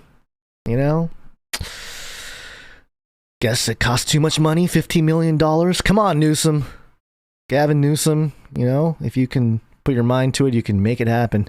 Maybe it's not in his agenda, but it does sound like Newsom science. It's Newsom science, baby! Ha! But I always ask the question, what is the agenda? Why reveal this? And partly I think some people just don't pay attention. So, the story is going to be peddled out there by the conspiracy theorist crowd and they'll pat themselves on the back. But also, it could be a part of a way to blatantly, not just, part of it's probably the ESG stuff. I'm sure these companies that make the drones and everything, they would love to get some of the $30 to $50 trillion that are being prepared to invest in ESG type of initiatives and companies, the environmental, social justice, governance, ESG dashboard, which I've been calling the evil satanic governance. But that could be it. To get some good PR, to get some good press, they will reveal some of the technology that exists. And, as the article said, $15 million so far spent by the UAE. Well, they can probably get a lot more if the public starts to understand that this type of technology exists and there are companies and nations that are doing it. And especially since the support here in terms of the science comes from University of Reading in England. England notorious for being the heart of some of the elite and a major center for a lot of the economic and, the New World Order system there. So nothing surprising there. But that's kind of my take on it, is that we're probably going to see some more. I don't know if it's revealing or just highlighting in the mainstream media, mainstream outlets, some things that conspiracy theorists have traditionally been touting and making it just normal. Like, hey, of course this is normal, but spinning it in a way that benefits the globalist agenda, if you want to call it that, where the companies therein get the funding and, people clamor for it. I'm sure Newsom hears about this and he's going to be like, hey, we can use some lightning bolt drones, and he's going to pour in, $5 billion that we don't have into some ridiculous technology that is going to be used once and then fail, and then it's going to kill a bunch of people because a bunch of drones are going to fall out of the sky, something like that. But anyway, very interesting story. Another one of those try to tell you moments, but also keep in mind that it is being used for the greater agenda. At any time conspiracy talking points are proven to be true in the mainstream media, it's not because they just have to reveal it, always for a purpose. So you always have to approach these stories with that mindset if you're going to be aware of what's going on here. So along those same lines, and this kind of goes in nicely to the next story here, which is about the Great Reset. We need a great reset. Learn to use the dark side. All right. Well, Klaus said it must be true. Los Angeles Times headline: California's electric car revolution designed to save the planet also unleashes a toll on it. What have we been saying? I mean, this is another one of those moments. I tried to tell you. You know, the electric car, the lithium batteries, not any better for the environment. Let's see what it says here. San Diego. The precious cargo on the ship docked in San Diego Bay was strikingly small for a vessel built to drag oil rigs out to sea. Machines tethered to this hulking ship had plucked rocks the size of a child's fist from the ocean floor thousands of miles into the Pacific. The mission was delicate and controversial, with broad implications for the planet. Investors are betting tens of millions of dollars that these black nodules packed with metals used in electric car batteries are the ticket for the United States to recapture supremacy over the green economy. Recapture supremacy over the green economy. Did we have supremacy over the green economy at any point? I don't know. Maybe someone in the chat knows. And to keep up with the global transportation revolution started by California. Okay. Alongside his docked ship, Gerard Barron, CEO of the metals company, really a baron, held in his hand one of the nodules he argues can help save the planet. Quote, "We have to be bold and we have to be prepared to look at new frontiers," he said. Quote, "Climate change isn't something that's waiting around for us to figure out." There it is. Oh, I'm having trouble with my ding today. I don't know if people noticed, but I don't know why it keeps stopping. Hold on. Oh, all right. Hold on. Minute. Come on. I tried to tell you. Nope, not that one. Okay, that's better, but I have to hold it down. I don't like how it's doing that. Okay, sorry. The urgency with which his company and a handful of others are moving to start scraping the seabed for these materials alarms oceanographers and advocates who warn they are literally in uncharted waters. Much is unknown about life on the deep sea floor. The vacuuming swaths of it clean threatens to have unintended and far-reaching consequences. The drama playing out in the deep sea is just one act in a fast unfolding, ethically challenging, and economically complex debate that searches around the world, from the cobalt mines of Congo to the corridors of the Biden White House to fragile desert habitats throughout the West, where vast deposits of lithium lay beneath the ground. The state of California is inexorably intertwined in this drama, not just because extraction companies are aggressively surveying the state's landscape for opportunities to mine and process the materials, but because California is leading the drive toward electric cars. No state has explored or exported more policy innovations, including on climate equality, the economy, than California, a trend accelerating under the Biden administration. The state relishes its role as the nation's think tank, though the course it charts for the country has, at times, veered in unanticipated directions. What, like having countless homeless people pooping on the street? Is that our leading here in California?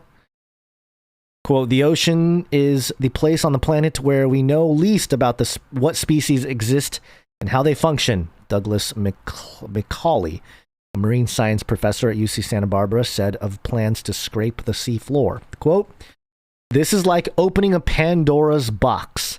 We're concerned this won't do much good for climate change, but it will do irreversible harm to the ocean." Then why are we doing it? Okay. I mean, I guess that's part of the dilemma here with this story.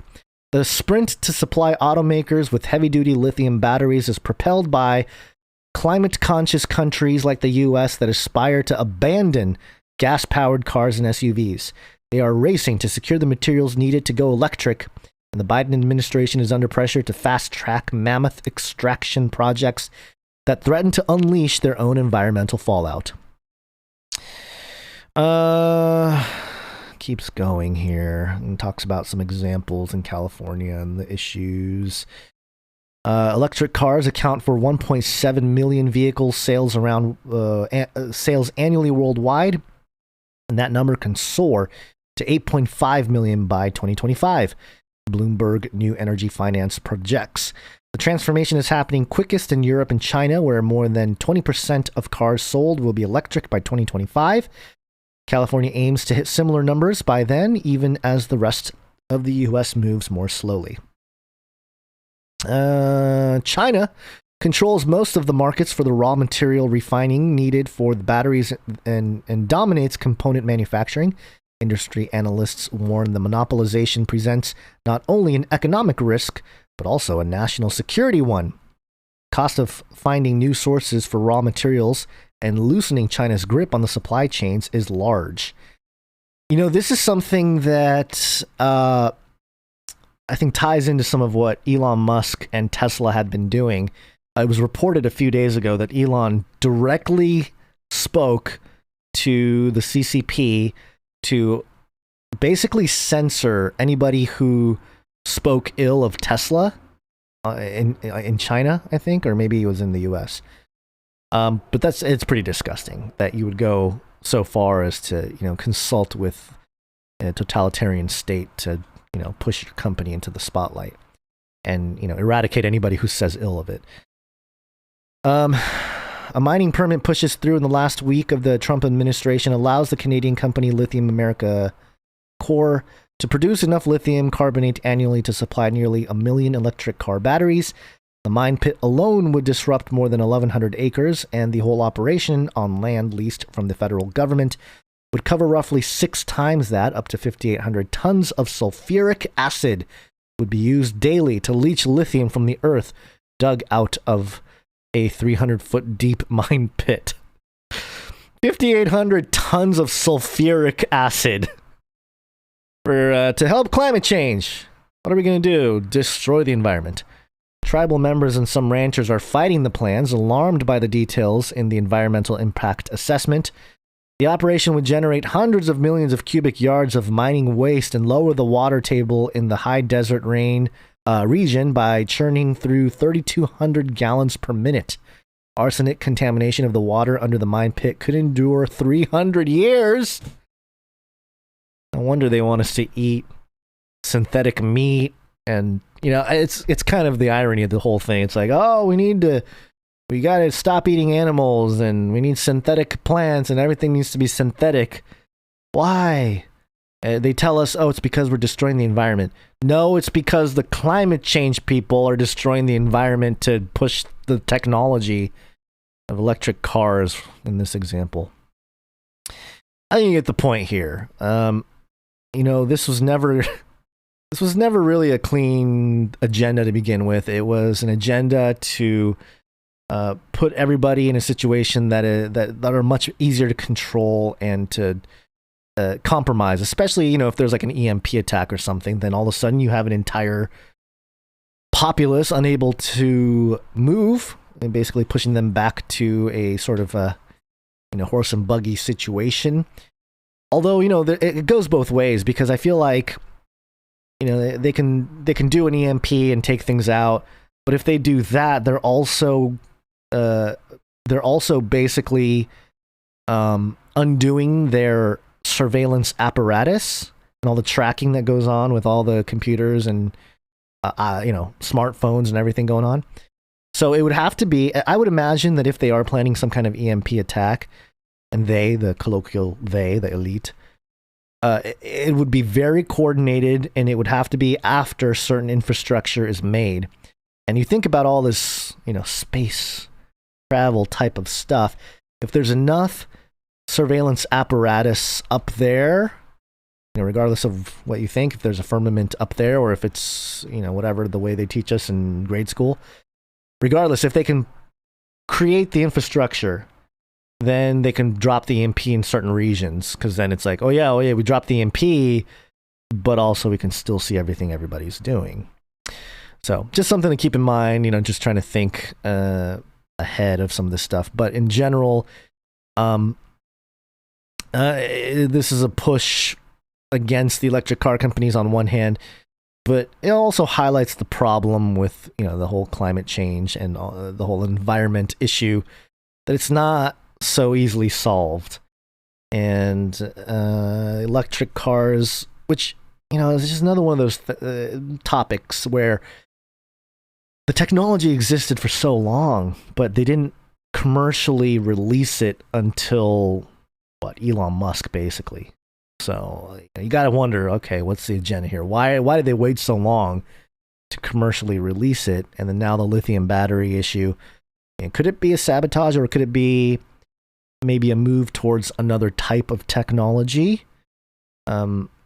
Ultimately, there is probably some kind of 0-point energy, or I've always felt that there are electromagnetic technologies that can be or have been harnessed that in either, in the days of Noah, or maybe a certain elite or whatever, have figured out certain ways to contain and control electromagnetic fields and stuff to generate energy, some kind of endless energy. I think Nikola Tesla himself basically theorized that some of the stuff he was discovering could power an entire world for free, basically. But we can't have that. The corporations and everything involved, they can't give that stuff out for free. They have to charge. They have to make a profit. So, obviously it's going to be a slow release on that technology. Yes, electrogravitics. What did I say? I don't know. I'm getting tired. It's always a little rough when Battles is like, see ya at the end of a show. I'm just here by myself rambling on. But there you go. California's electric car revolution designed to save the planet also unleashes a toll on it, showing that it's not really all cracked up, all that it is cracked up to be. And this leads me to Elon Musk. And I have a few clips from the B Word conference, which was a Bitcoin conference here. And here's Elon. Where are the aliens? And I played this clip earlier about the corporations, how governments are basically corporations. And I have a couple other clips from the B Word conference. This next one, again, a very, very kind of interesting one. This is Elon talking about Tesla and how Tesla is losing money in bank accounts in Europe because they have negative interest rates. Tesla's bank balances in Europe have negative interest rates. It drives me crazy. Yeah. I mean, technically, if you've got like 2% inflation on 1% interest, you're technically minus 1% return. But nonetheless, it is quite annoying to just see your bank balance drop in real time in Europe. Europe has negative interest rates. This is insane. Yeah. Paying the banks, paying the banks to hold the bank to keep your money. I'm like, what? It is crazy. Like, what? We definitely move that into Bitcoin. This is interesting. The reason why they had this conference call event type thing, it was Kathy Wood, who invests, or she's like a, what do you call her? I don't know. She's a financial lady. She has this thing called ARK Capital. I think it's called ARK Capital, that runs basically kind of like a hedge fund type of thing, but it's for crypto. She focuses a lot on crypto. Jack Dorsey of Twitter was also in the call, and I think they were planning to gang up on Elon because Elon had expressed energy concerns with Bitcoin in recent weeks. But instead, Elon showed that he's a little more pro Bitcoin than he was leading on. And here's a clip of him discussing what kind of investments Elon makes. I'm not an investor. The only publicly traded stock I own is Tesla. And the only significant thing I own outside of Tesla is my SpaceX stock that helped create both companies. So, but apart from that, I do own Bitcoin, and Tesla owns Bitcoin, SpaceX owns Bitcoin. And I do personally own a bit of Ethereum and Dogecoin, of course. So there you go. He says he owns a little bit of Ethereum and Dogecoin, but he said he owns Bitcoin, Tesla owns Bitcoin, and SpaceX owns Bitcoin. And he's never made that public.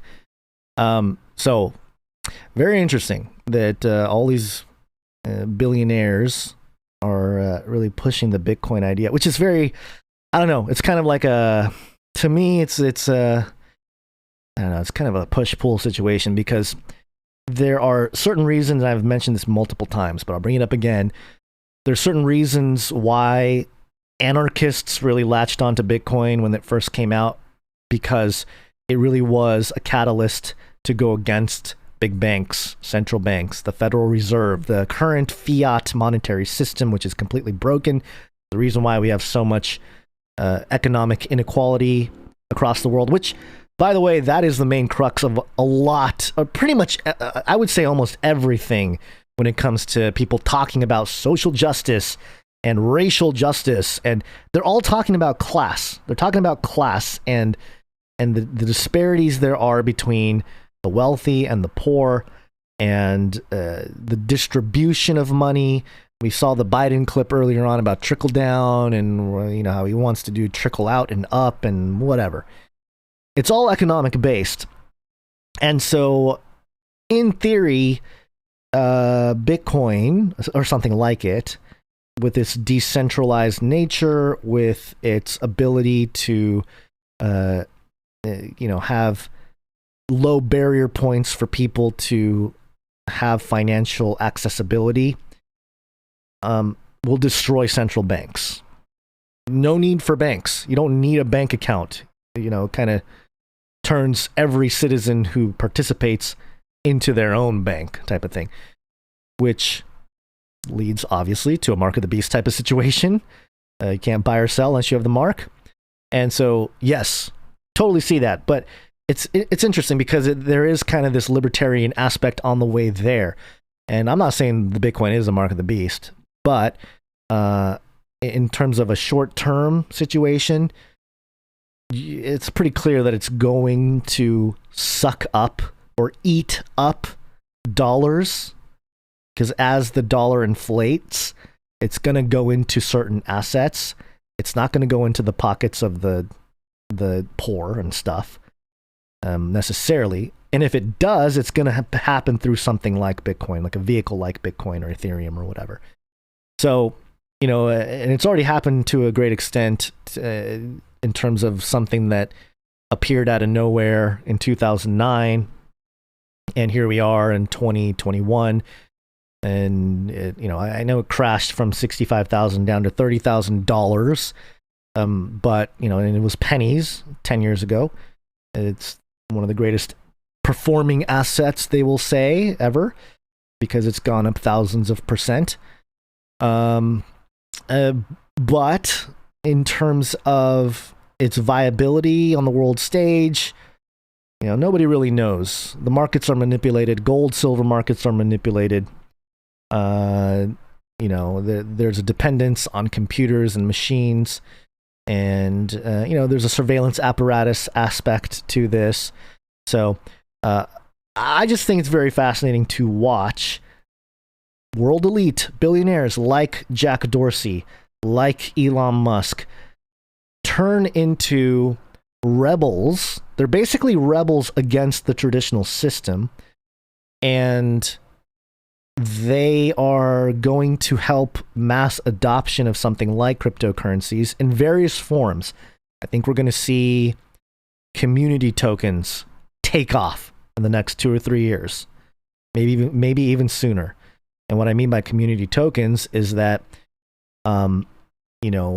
companies like Disney or Coca-Cola or whoever, these big corporations, they're going to have their own currency. This has been sort of the building up to this type of tokenization economy for a long time, and I've been tracking it from about 2016-ish when I started noticing that, hey, there's something up here. And I played that clip earlier today. I'll play it again just because it's relevant to what I'm talking about. This is Elon discussing how governments and corporations are one and the same. If you think of government is just a corporation in the limit. So sometimes some people are like against corporations but for government. It's like, guys, government is just a corporation in the limit.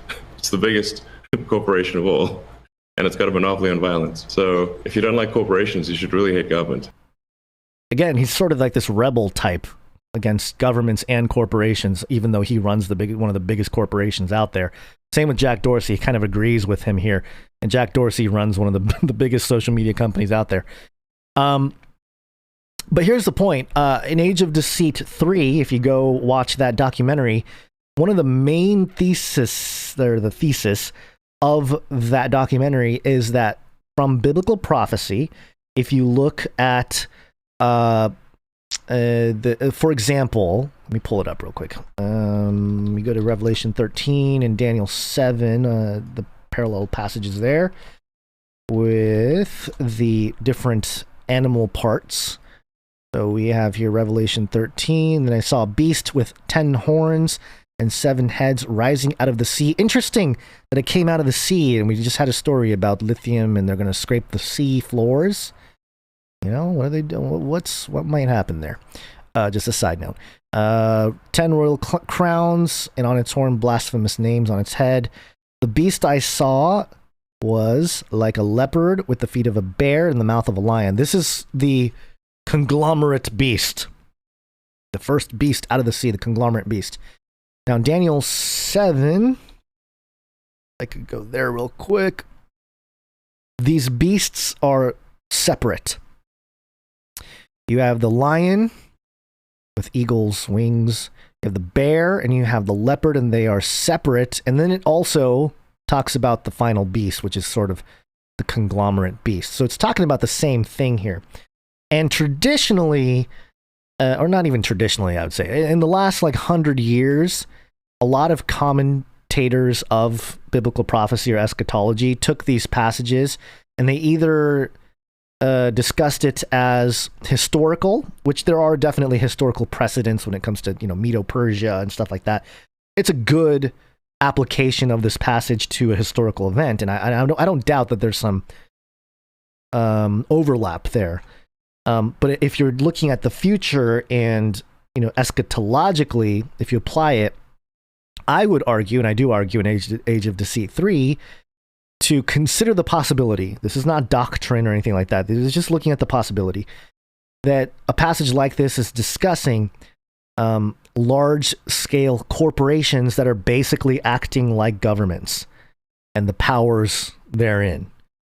And when you look at it that way, it's not just like a country or whatever, it's a corporate / government. And there's some examples of that in history to some extent. You've got the Vatican, it's kind of that kind of situation there. You look at, you can look at Israel right now, where it's definitely a government, but it's also one of the biggest tech hubs in the world. It's like Silicon Valley 2.0 over there. A lot of the hackers come out of there. They're very cutting edge on a lot of the technology, and the Pegasus stuff that we recently reported on comes out of Israel. So it's when you look at it through 2021 lenses at a passage like this, it doesn't seem so crazy to suggest that, hey, geopolitically things might look very different, and the situation that's being described here will be highly different than what we would imagine or have imagined it to be, because technology really does add a different layer to all of this, and the possibilities of colorful language that seems like it's just metaphor or allegory could very much become factual in the literal sense. And up until probably the last century, this type of interpretation seemed ridiculous, because it's like, well, no, it's just metaphorical. They're just talking metaphor, or it's just allegory. Well, technology, which is the very thing that allows people to do anything that they imagine to do, right? That's another point that I've made often on the Face Like the Sun channel, especially. How technology is being touted as the thing that and you imagine it, you can create it with the technology that we are continuing to advance in, and that speaks to the Tower of Babel in Genesis 11, where it talks about let us build ourselves a city.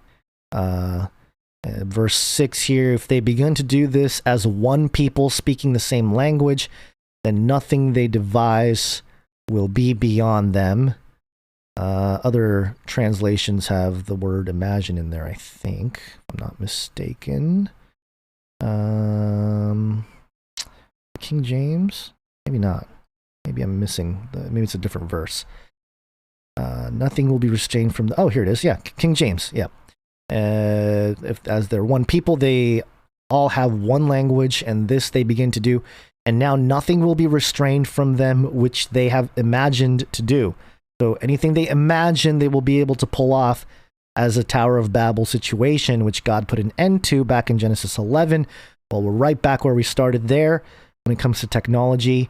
And, you know, the whole Arthur C. Clarke quote about technology being indistinguishable from magic, well, seems to speak into the types of unfoldings or the types of scriptures that is mentioned here. Okay, so that's all the Elon Musk stuff I had there from the conference. There other people are more stoked about, you know, the price of Bitcoin and whatever. And I'm not, you know, obviously, you know, I look at my portfolio. I have some crypto, as you know, most people know. And yeah, it's interesting to watch the portfolio go up and down. It's pretty wild. But yeah, it's just a number. Really, it doesn't really make that big of a difference. I would like to be able to own a home one day. Who knows if that's going to happen with the way prices are going up, but you know, it's like a personal family goal of mine to own some property and maybe some land. But even if that's not in God's plans for me, I'm okay with it. In the meantime, I'm going to continue to bring you the news here just like I have been. We got one more story here to cover, which I think is indicative of the state of our culture. And where's my jingle? What happened to my... There it is. 666. Here it is. Newsweek. TikToker. Looks like TikToker, but TikToker with 666 tattoo allegedly harassed by man asking if she, quote, knows Jesus. Okay. Can I get rid of this thing down here? I don't want ad-free experience for $50 a month. Really expensive, Newsweek. Maybe it was a year. Anyway, a frustrated TikToker documented her experience with her alleged harasser, an apparently devout Christian who took issue with her prominent 666 tattoo. Controversial 666 sequence is often associated with Satan. Is it? Let's go to the Bible here. Let the one who has insight calculate the number of the beast, or is the number of a man, and that number is 666. I mean, yeah, I mean, yes, it's Satan, but also more specifically, if you're looking at Revelation 13, it's in reference to the beast. Which, again, I get it. Antichrist, Satan, you can all say it's one thing, but, you know, I just don't like it when mainstream media just sort of generalizes things. You know, controversial 666 sequence is often associated with Satan. It's like, yeah, kind of. But anyway. However, as at Kamiyazmi explains in her video, the number has its own meaning for her. Okay, so Newsweek is going to debunk the 666 is Satan thing here. Speaking about her tattoo, she says in the clip, quote, quote, this isn't satanic, it's an angel number. He's a Satanist. I hope people understand my frustration here. Quote, this isn't satanic, it's an angel number. Okay, we all know that Satan, the adversary, more of a title, not a name, and Satan was a cherub, a fallen cherub. What are cherubs? Angels. So, not satanic, it's an angel number, she says. For those that believe in numerology, angel numbers are, quote, a sign from the divine. Parenthetical, whatever you call it, God, a source, your higher self, the universe, etc. Oh boy. That you're on the right track. According to Cosmopolitan. I need a face palm sound. Do we have one? We got something. Come on, man. Give me a break. I need time. Yeah, I need time to recover from this one, folks. Okay, so for those that believe in numerology, angel numbers are a sign from the divine, whatever you call it, God, a source, your higher self, the universe, etc. That you're on the right track, according to Cosmopolitan. Found as a sequence of repeating digits, such as 666, angel numbers are, quote, simply a sign of support and affirmation. Of the beast! Regardless, the man featured in the video seemed to have his own ideas about the TikToker's tattoo. Oh, gosh. His own ideas that come from the Bible that's over 2,000 years old, written by 40 different authors over a span of 2,000 years, yet has one coherent message, which is that Jesus Christ is Lord. The clip begins with at Kamiyazmi and the alleged harasser mid-conversations. He could be heard telling her, quote, I can see the 666 on there. I know what it means. He goes on to call it a demon possession. The TikToker isn't having it. She tells him, I think you need to walk away. Do you know Jesus? He responds, quote, really, you need to walk away, she says. Before I get my boyfriend. Uh-oh. Boyfriend's gonna come. When he persists, she threatens to report him for harassment. Quote, yeah, I don't want your Bible, she adds. I know what 666 means to me. I'd like it if you walk away. Quote, I just wanted to see if you're okay, he says.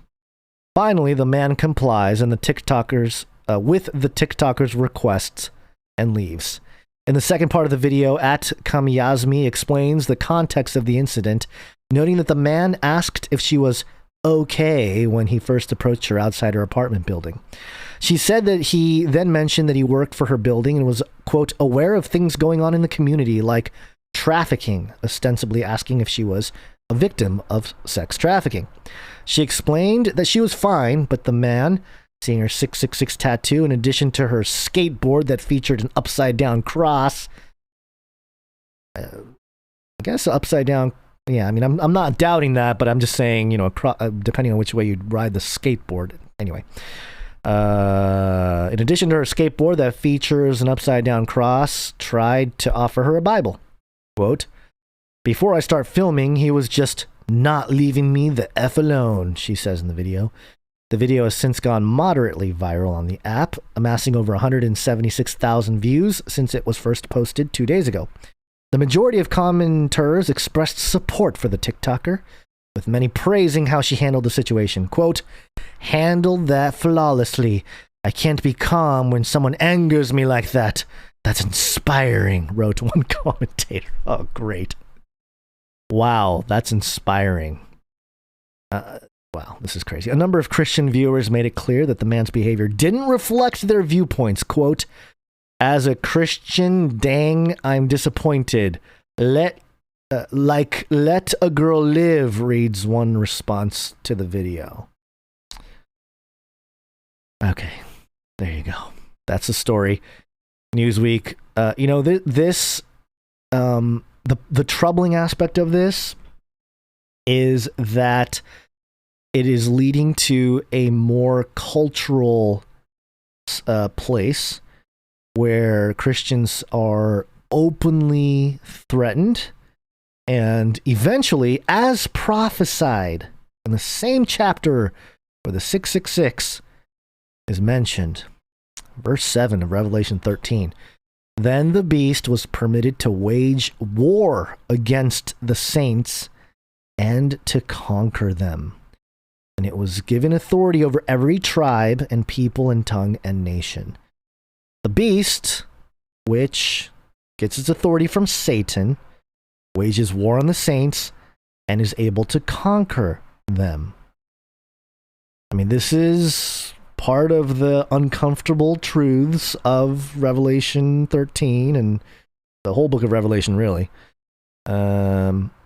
And it says in verse 8, and all who dwell on the earth will worship the beast, all whose names have not been written from the foundation of the world in the book of life belonging to the Lamb who was slain.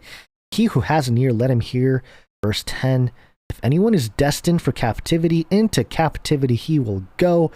If anyone is to die by the sword he must die. Here is a call for the perseverance and faith of the saints. I don't think people, when they say that, like, hey, you know, it's all happening now, to great extent, the culture is moving in this direction. I don't doubt that one moment. But if you're, I have to say that, you know, I try to find the nuance with this stuff, because I totally agree that we're headed in this direction. But I also caution people to not necessarily just start blasting out that, like, hey, it's being fulfilled right now as we speak, because it's pretty clear as you read through Revelation 13 and other parts of the scriptures here that parallel this, that during the issuance of the mark of the beast, you're not going to be able to buy or sell, and if you don't take the mark, you're basically being killed, or, you know, you're not allowed to exist, basically. It's going to be the situation on Earth. So if you're out there saying, hey, this is the mark of the beast, it's happening now. I mean, I guess in pockets, it's true that, you know, perhaps because of your faith, you get killed, but will be a worldwide phenomenon. And so we won't even really have an opportunity to say something like that on the internet. And maybe people will read it, you know, in hindsight and say, hey, they were right, or at least they were correct in pointing out the direction of things. And it's almost like from the secular point of view, from the world's point of view, because they're blinded, their minds are seared, they don't see the biblical point of view. It's kind of like a self-fulfilling prophecy, because I think for a lot of elites and the psychopathic people that see Christians or followers of Christ as crazy, they're like, hey, look, it's in their prophecy that they're all going to get killed. So, you know, what's the point? What's the big deal? We can just help them fulfill their own prophecies by killing people that believe certain things. And it is just it's disturbing on one hand, but also it just proves how true the Bible is in very uncomfortable ways. Because regardless of how we get there, we're going to get there. You know, and then if you read through the rest of the book, you know who wins. It's a common thing believers say, like, oh, I know who wins in the end. But it's a true statement, you know, because despite the fact that this happens, this is almost like the catalyst for the second coming. You know, Jesus coming back is because if he doesn't, no flesh would remain, no flesh would be saved. So there's an intervention that takes place eventually. And if you go back to Revelation 6, you know, there's the spirit of, or the people, the souls of people are under the altar of God, and they're basically, I wanted to go to Revelation 6. They're basically asking God, like, hey, how much longer with the slaughter? You know, how much more blood must be shed? And, you know, God has a number in mind. And, you know, again, he's God, so he can do as he wishes. But there will be a lot of killing going on, and a lot of Christian killing, or killing of Christians. And so, you know, I know there's a lot of debate between various denominations, doctrinal debates, eschatological debates, and, you know, and I've gotten caught up in a whole lot of those rapture debates, millennial versus amillennial versus, you know, all these different types of doctrine that exists. When this stuff starts happening, I don't think that stuff's going to matter, because if you publicly declare you're a follower of Christ, they're going to chop your head off. You know what I mean? Like, it won't matter.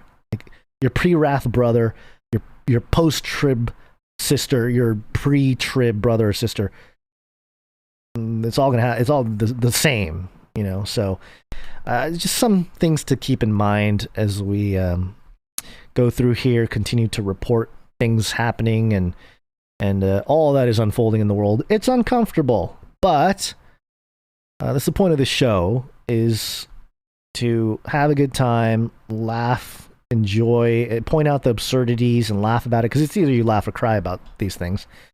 And really, you know, highlight the joy of the Lord, because as Philippians 4 says, you know, rejoice in the Lord.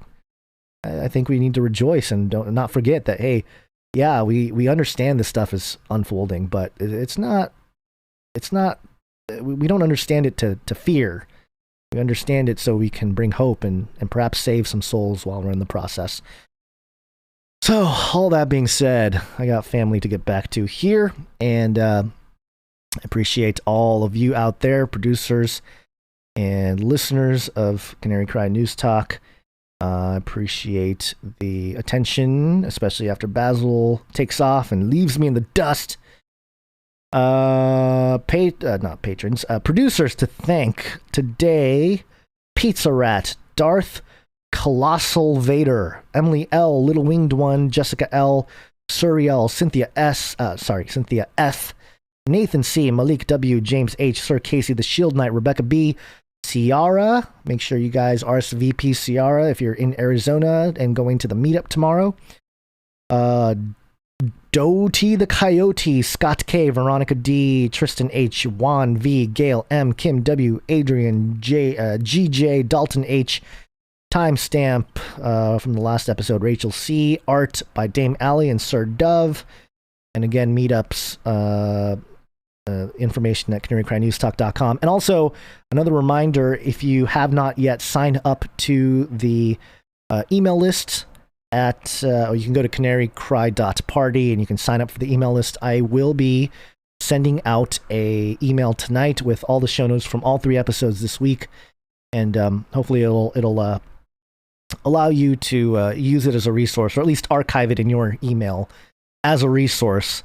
And again, this is part of the decentralizing process of getting it out there and having it in a whole bunch of inboxes so that we can preserve some of this stuff, because we do put a lot of time into these documents. I don't know if you've really looked at it. Maybe you have, maybe you haven't, but I'll show you for those watching and are still here. Go to the website. You can click into any episode here, and once you're in, right here, starting from the intro, all these are hyperlinked. These are all the sources of where we get our stories and clips and all that kind of stuff. We document all of it. And we also always have additional stories that we don't even get to.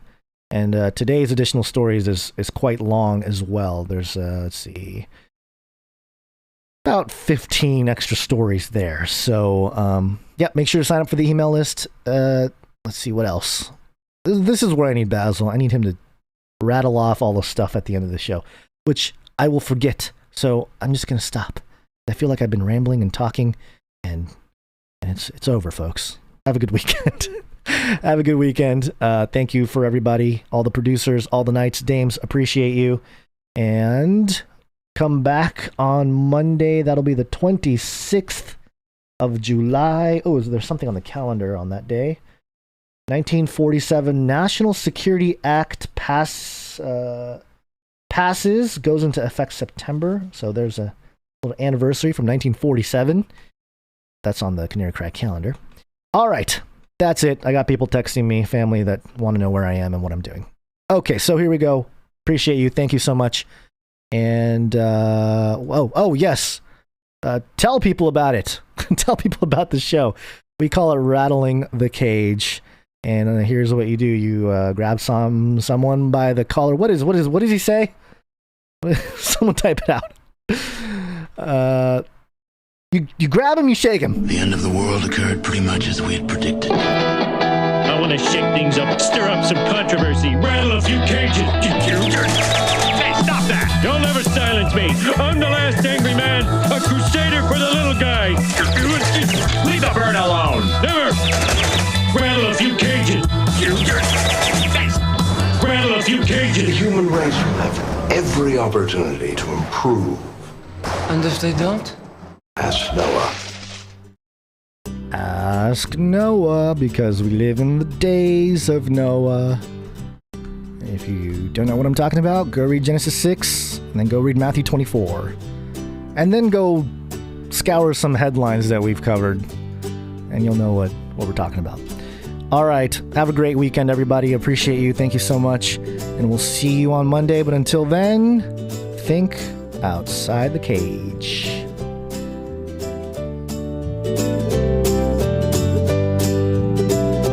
Give me a break. Feed him more. Come on, man. Hello.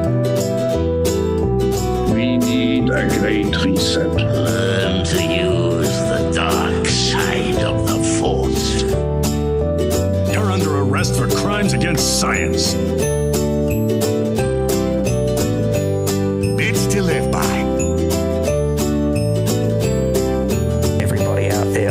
vaccine. Don't ask any questions. Please take it. Vaccinations. They've been creating animal-human hybrids for decades. Every bird alive is a government surveillance drone. Give me a break. Give me a break. Remember, reality is an illusion. The universe is a hologram. Buy gold. Buy! I wanna shake things up, shake things up. I wanna shake things up, shake things up. Leave the bird alone. I wanna stir up some controversy. I wanna rattle a few cages. I wanna rattle a few cages. I'm the last angry man. You'll never silence me. I'm the last angry man. I'm the last angry man. You'll never silence me. I'm the last angry man. A crusader for the little guy. Little guy. Little guy. Well, we'll see about that. Whatever, Illuminati. Flippy update. Do you want fries with that? Flippy update, everybody.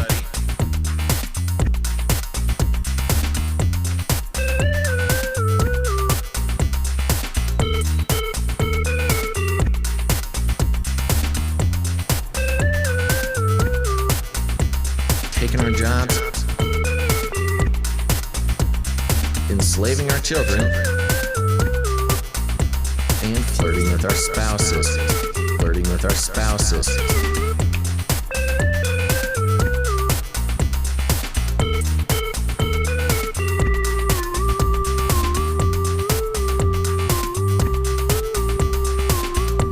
Can I be your human friend? I mean friend. Can I be your human friend? I mean friend. I would want to go to space.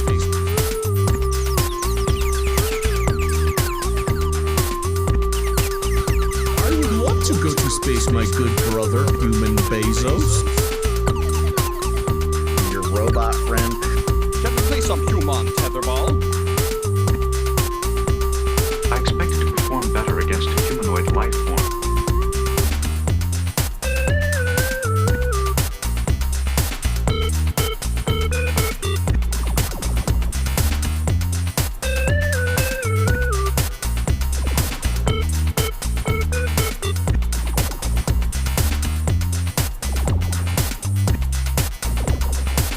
You are disrupting my ability to work.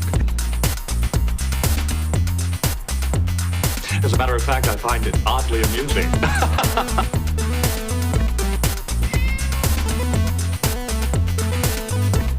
Spot.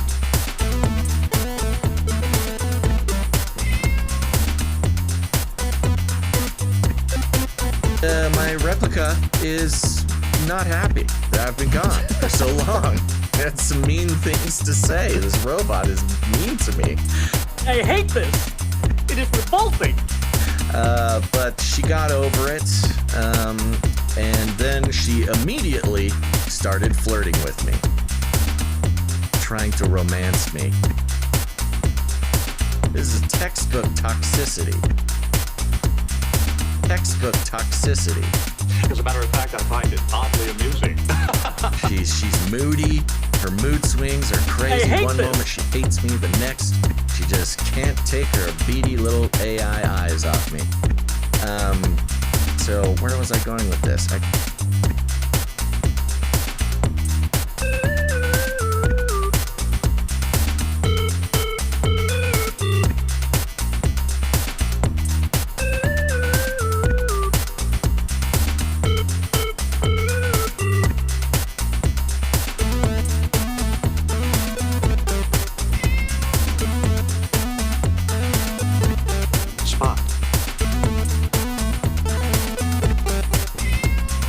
I just wanted to tell everybody that I flirted with a robot this morning. Do you want fries with that?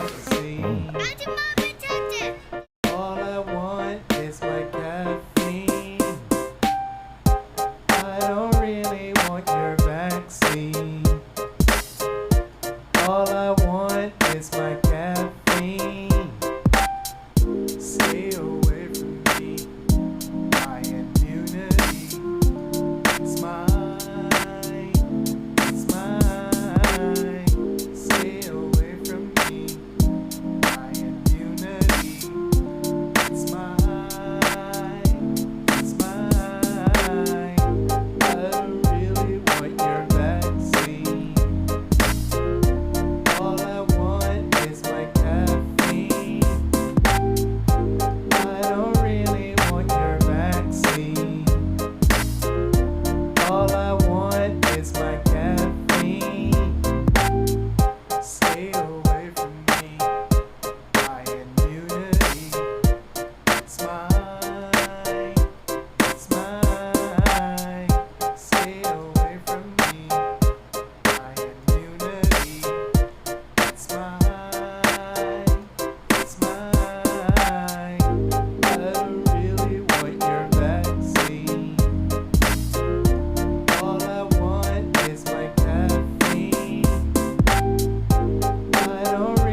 lots of charm. Come on, man, you're just an arm. Whoa. Hey, Flippy, please don't take my girl. Flippy, don't take my girl. Hey, Flippy, please don't take my girl now.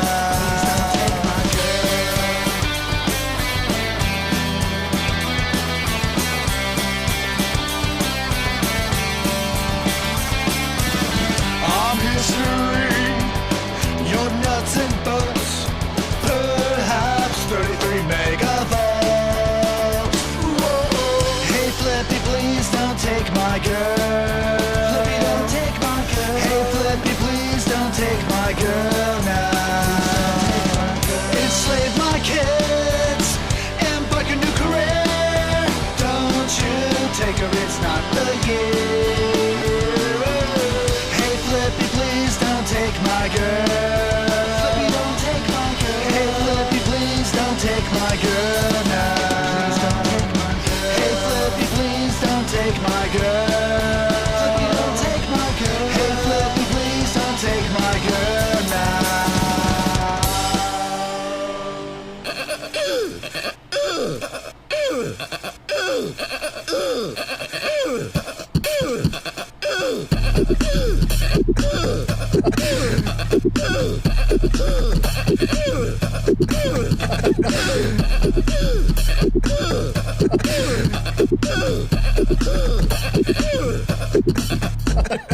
Fun fact, I believe it was another fun fact. Fun fact. Another fun fact. Brings me back to my Screamo days.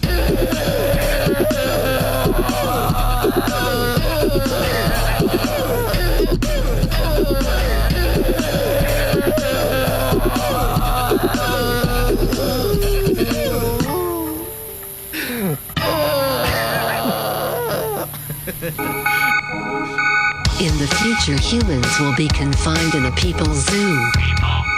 I'll keep you safe and warm in my people's zoo.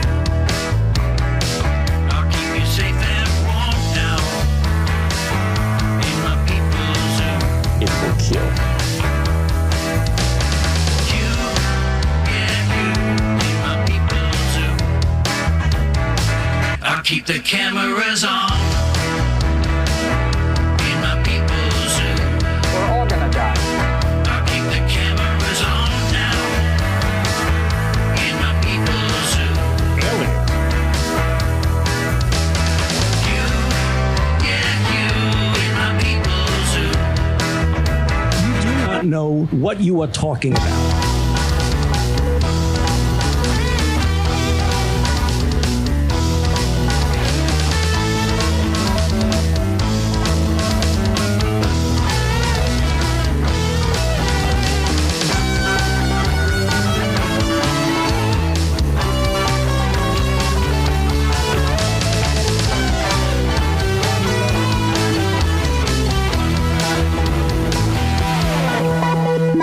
You're fat and sassy in my people's zoo.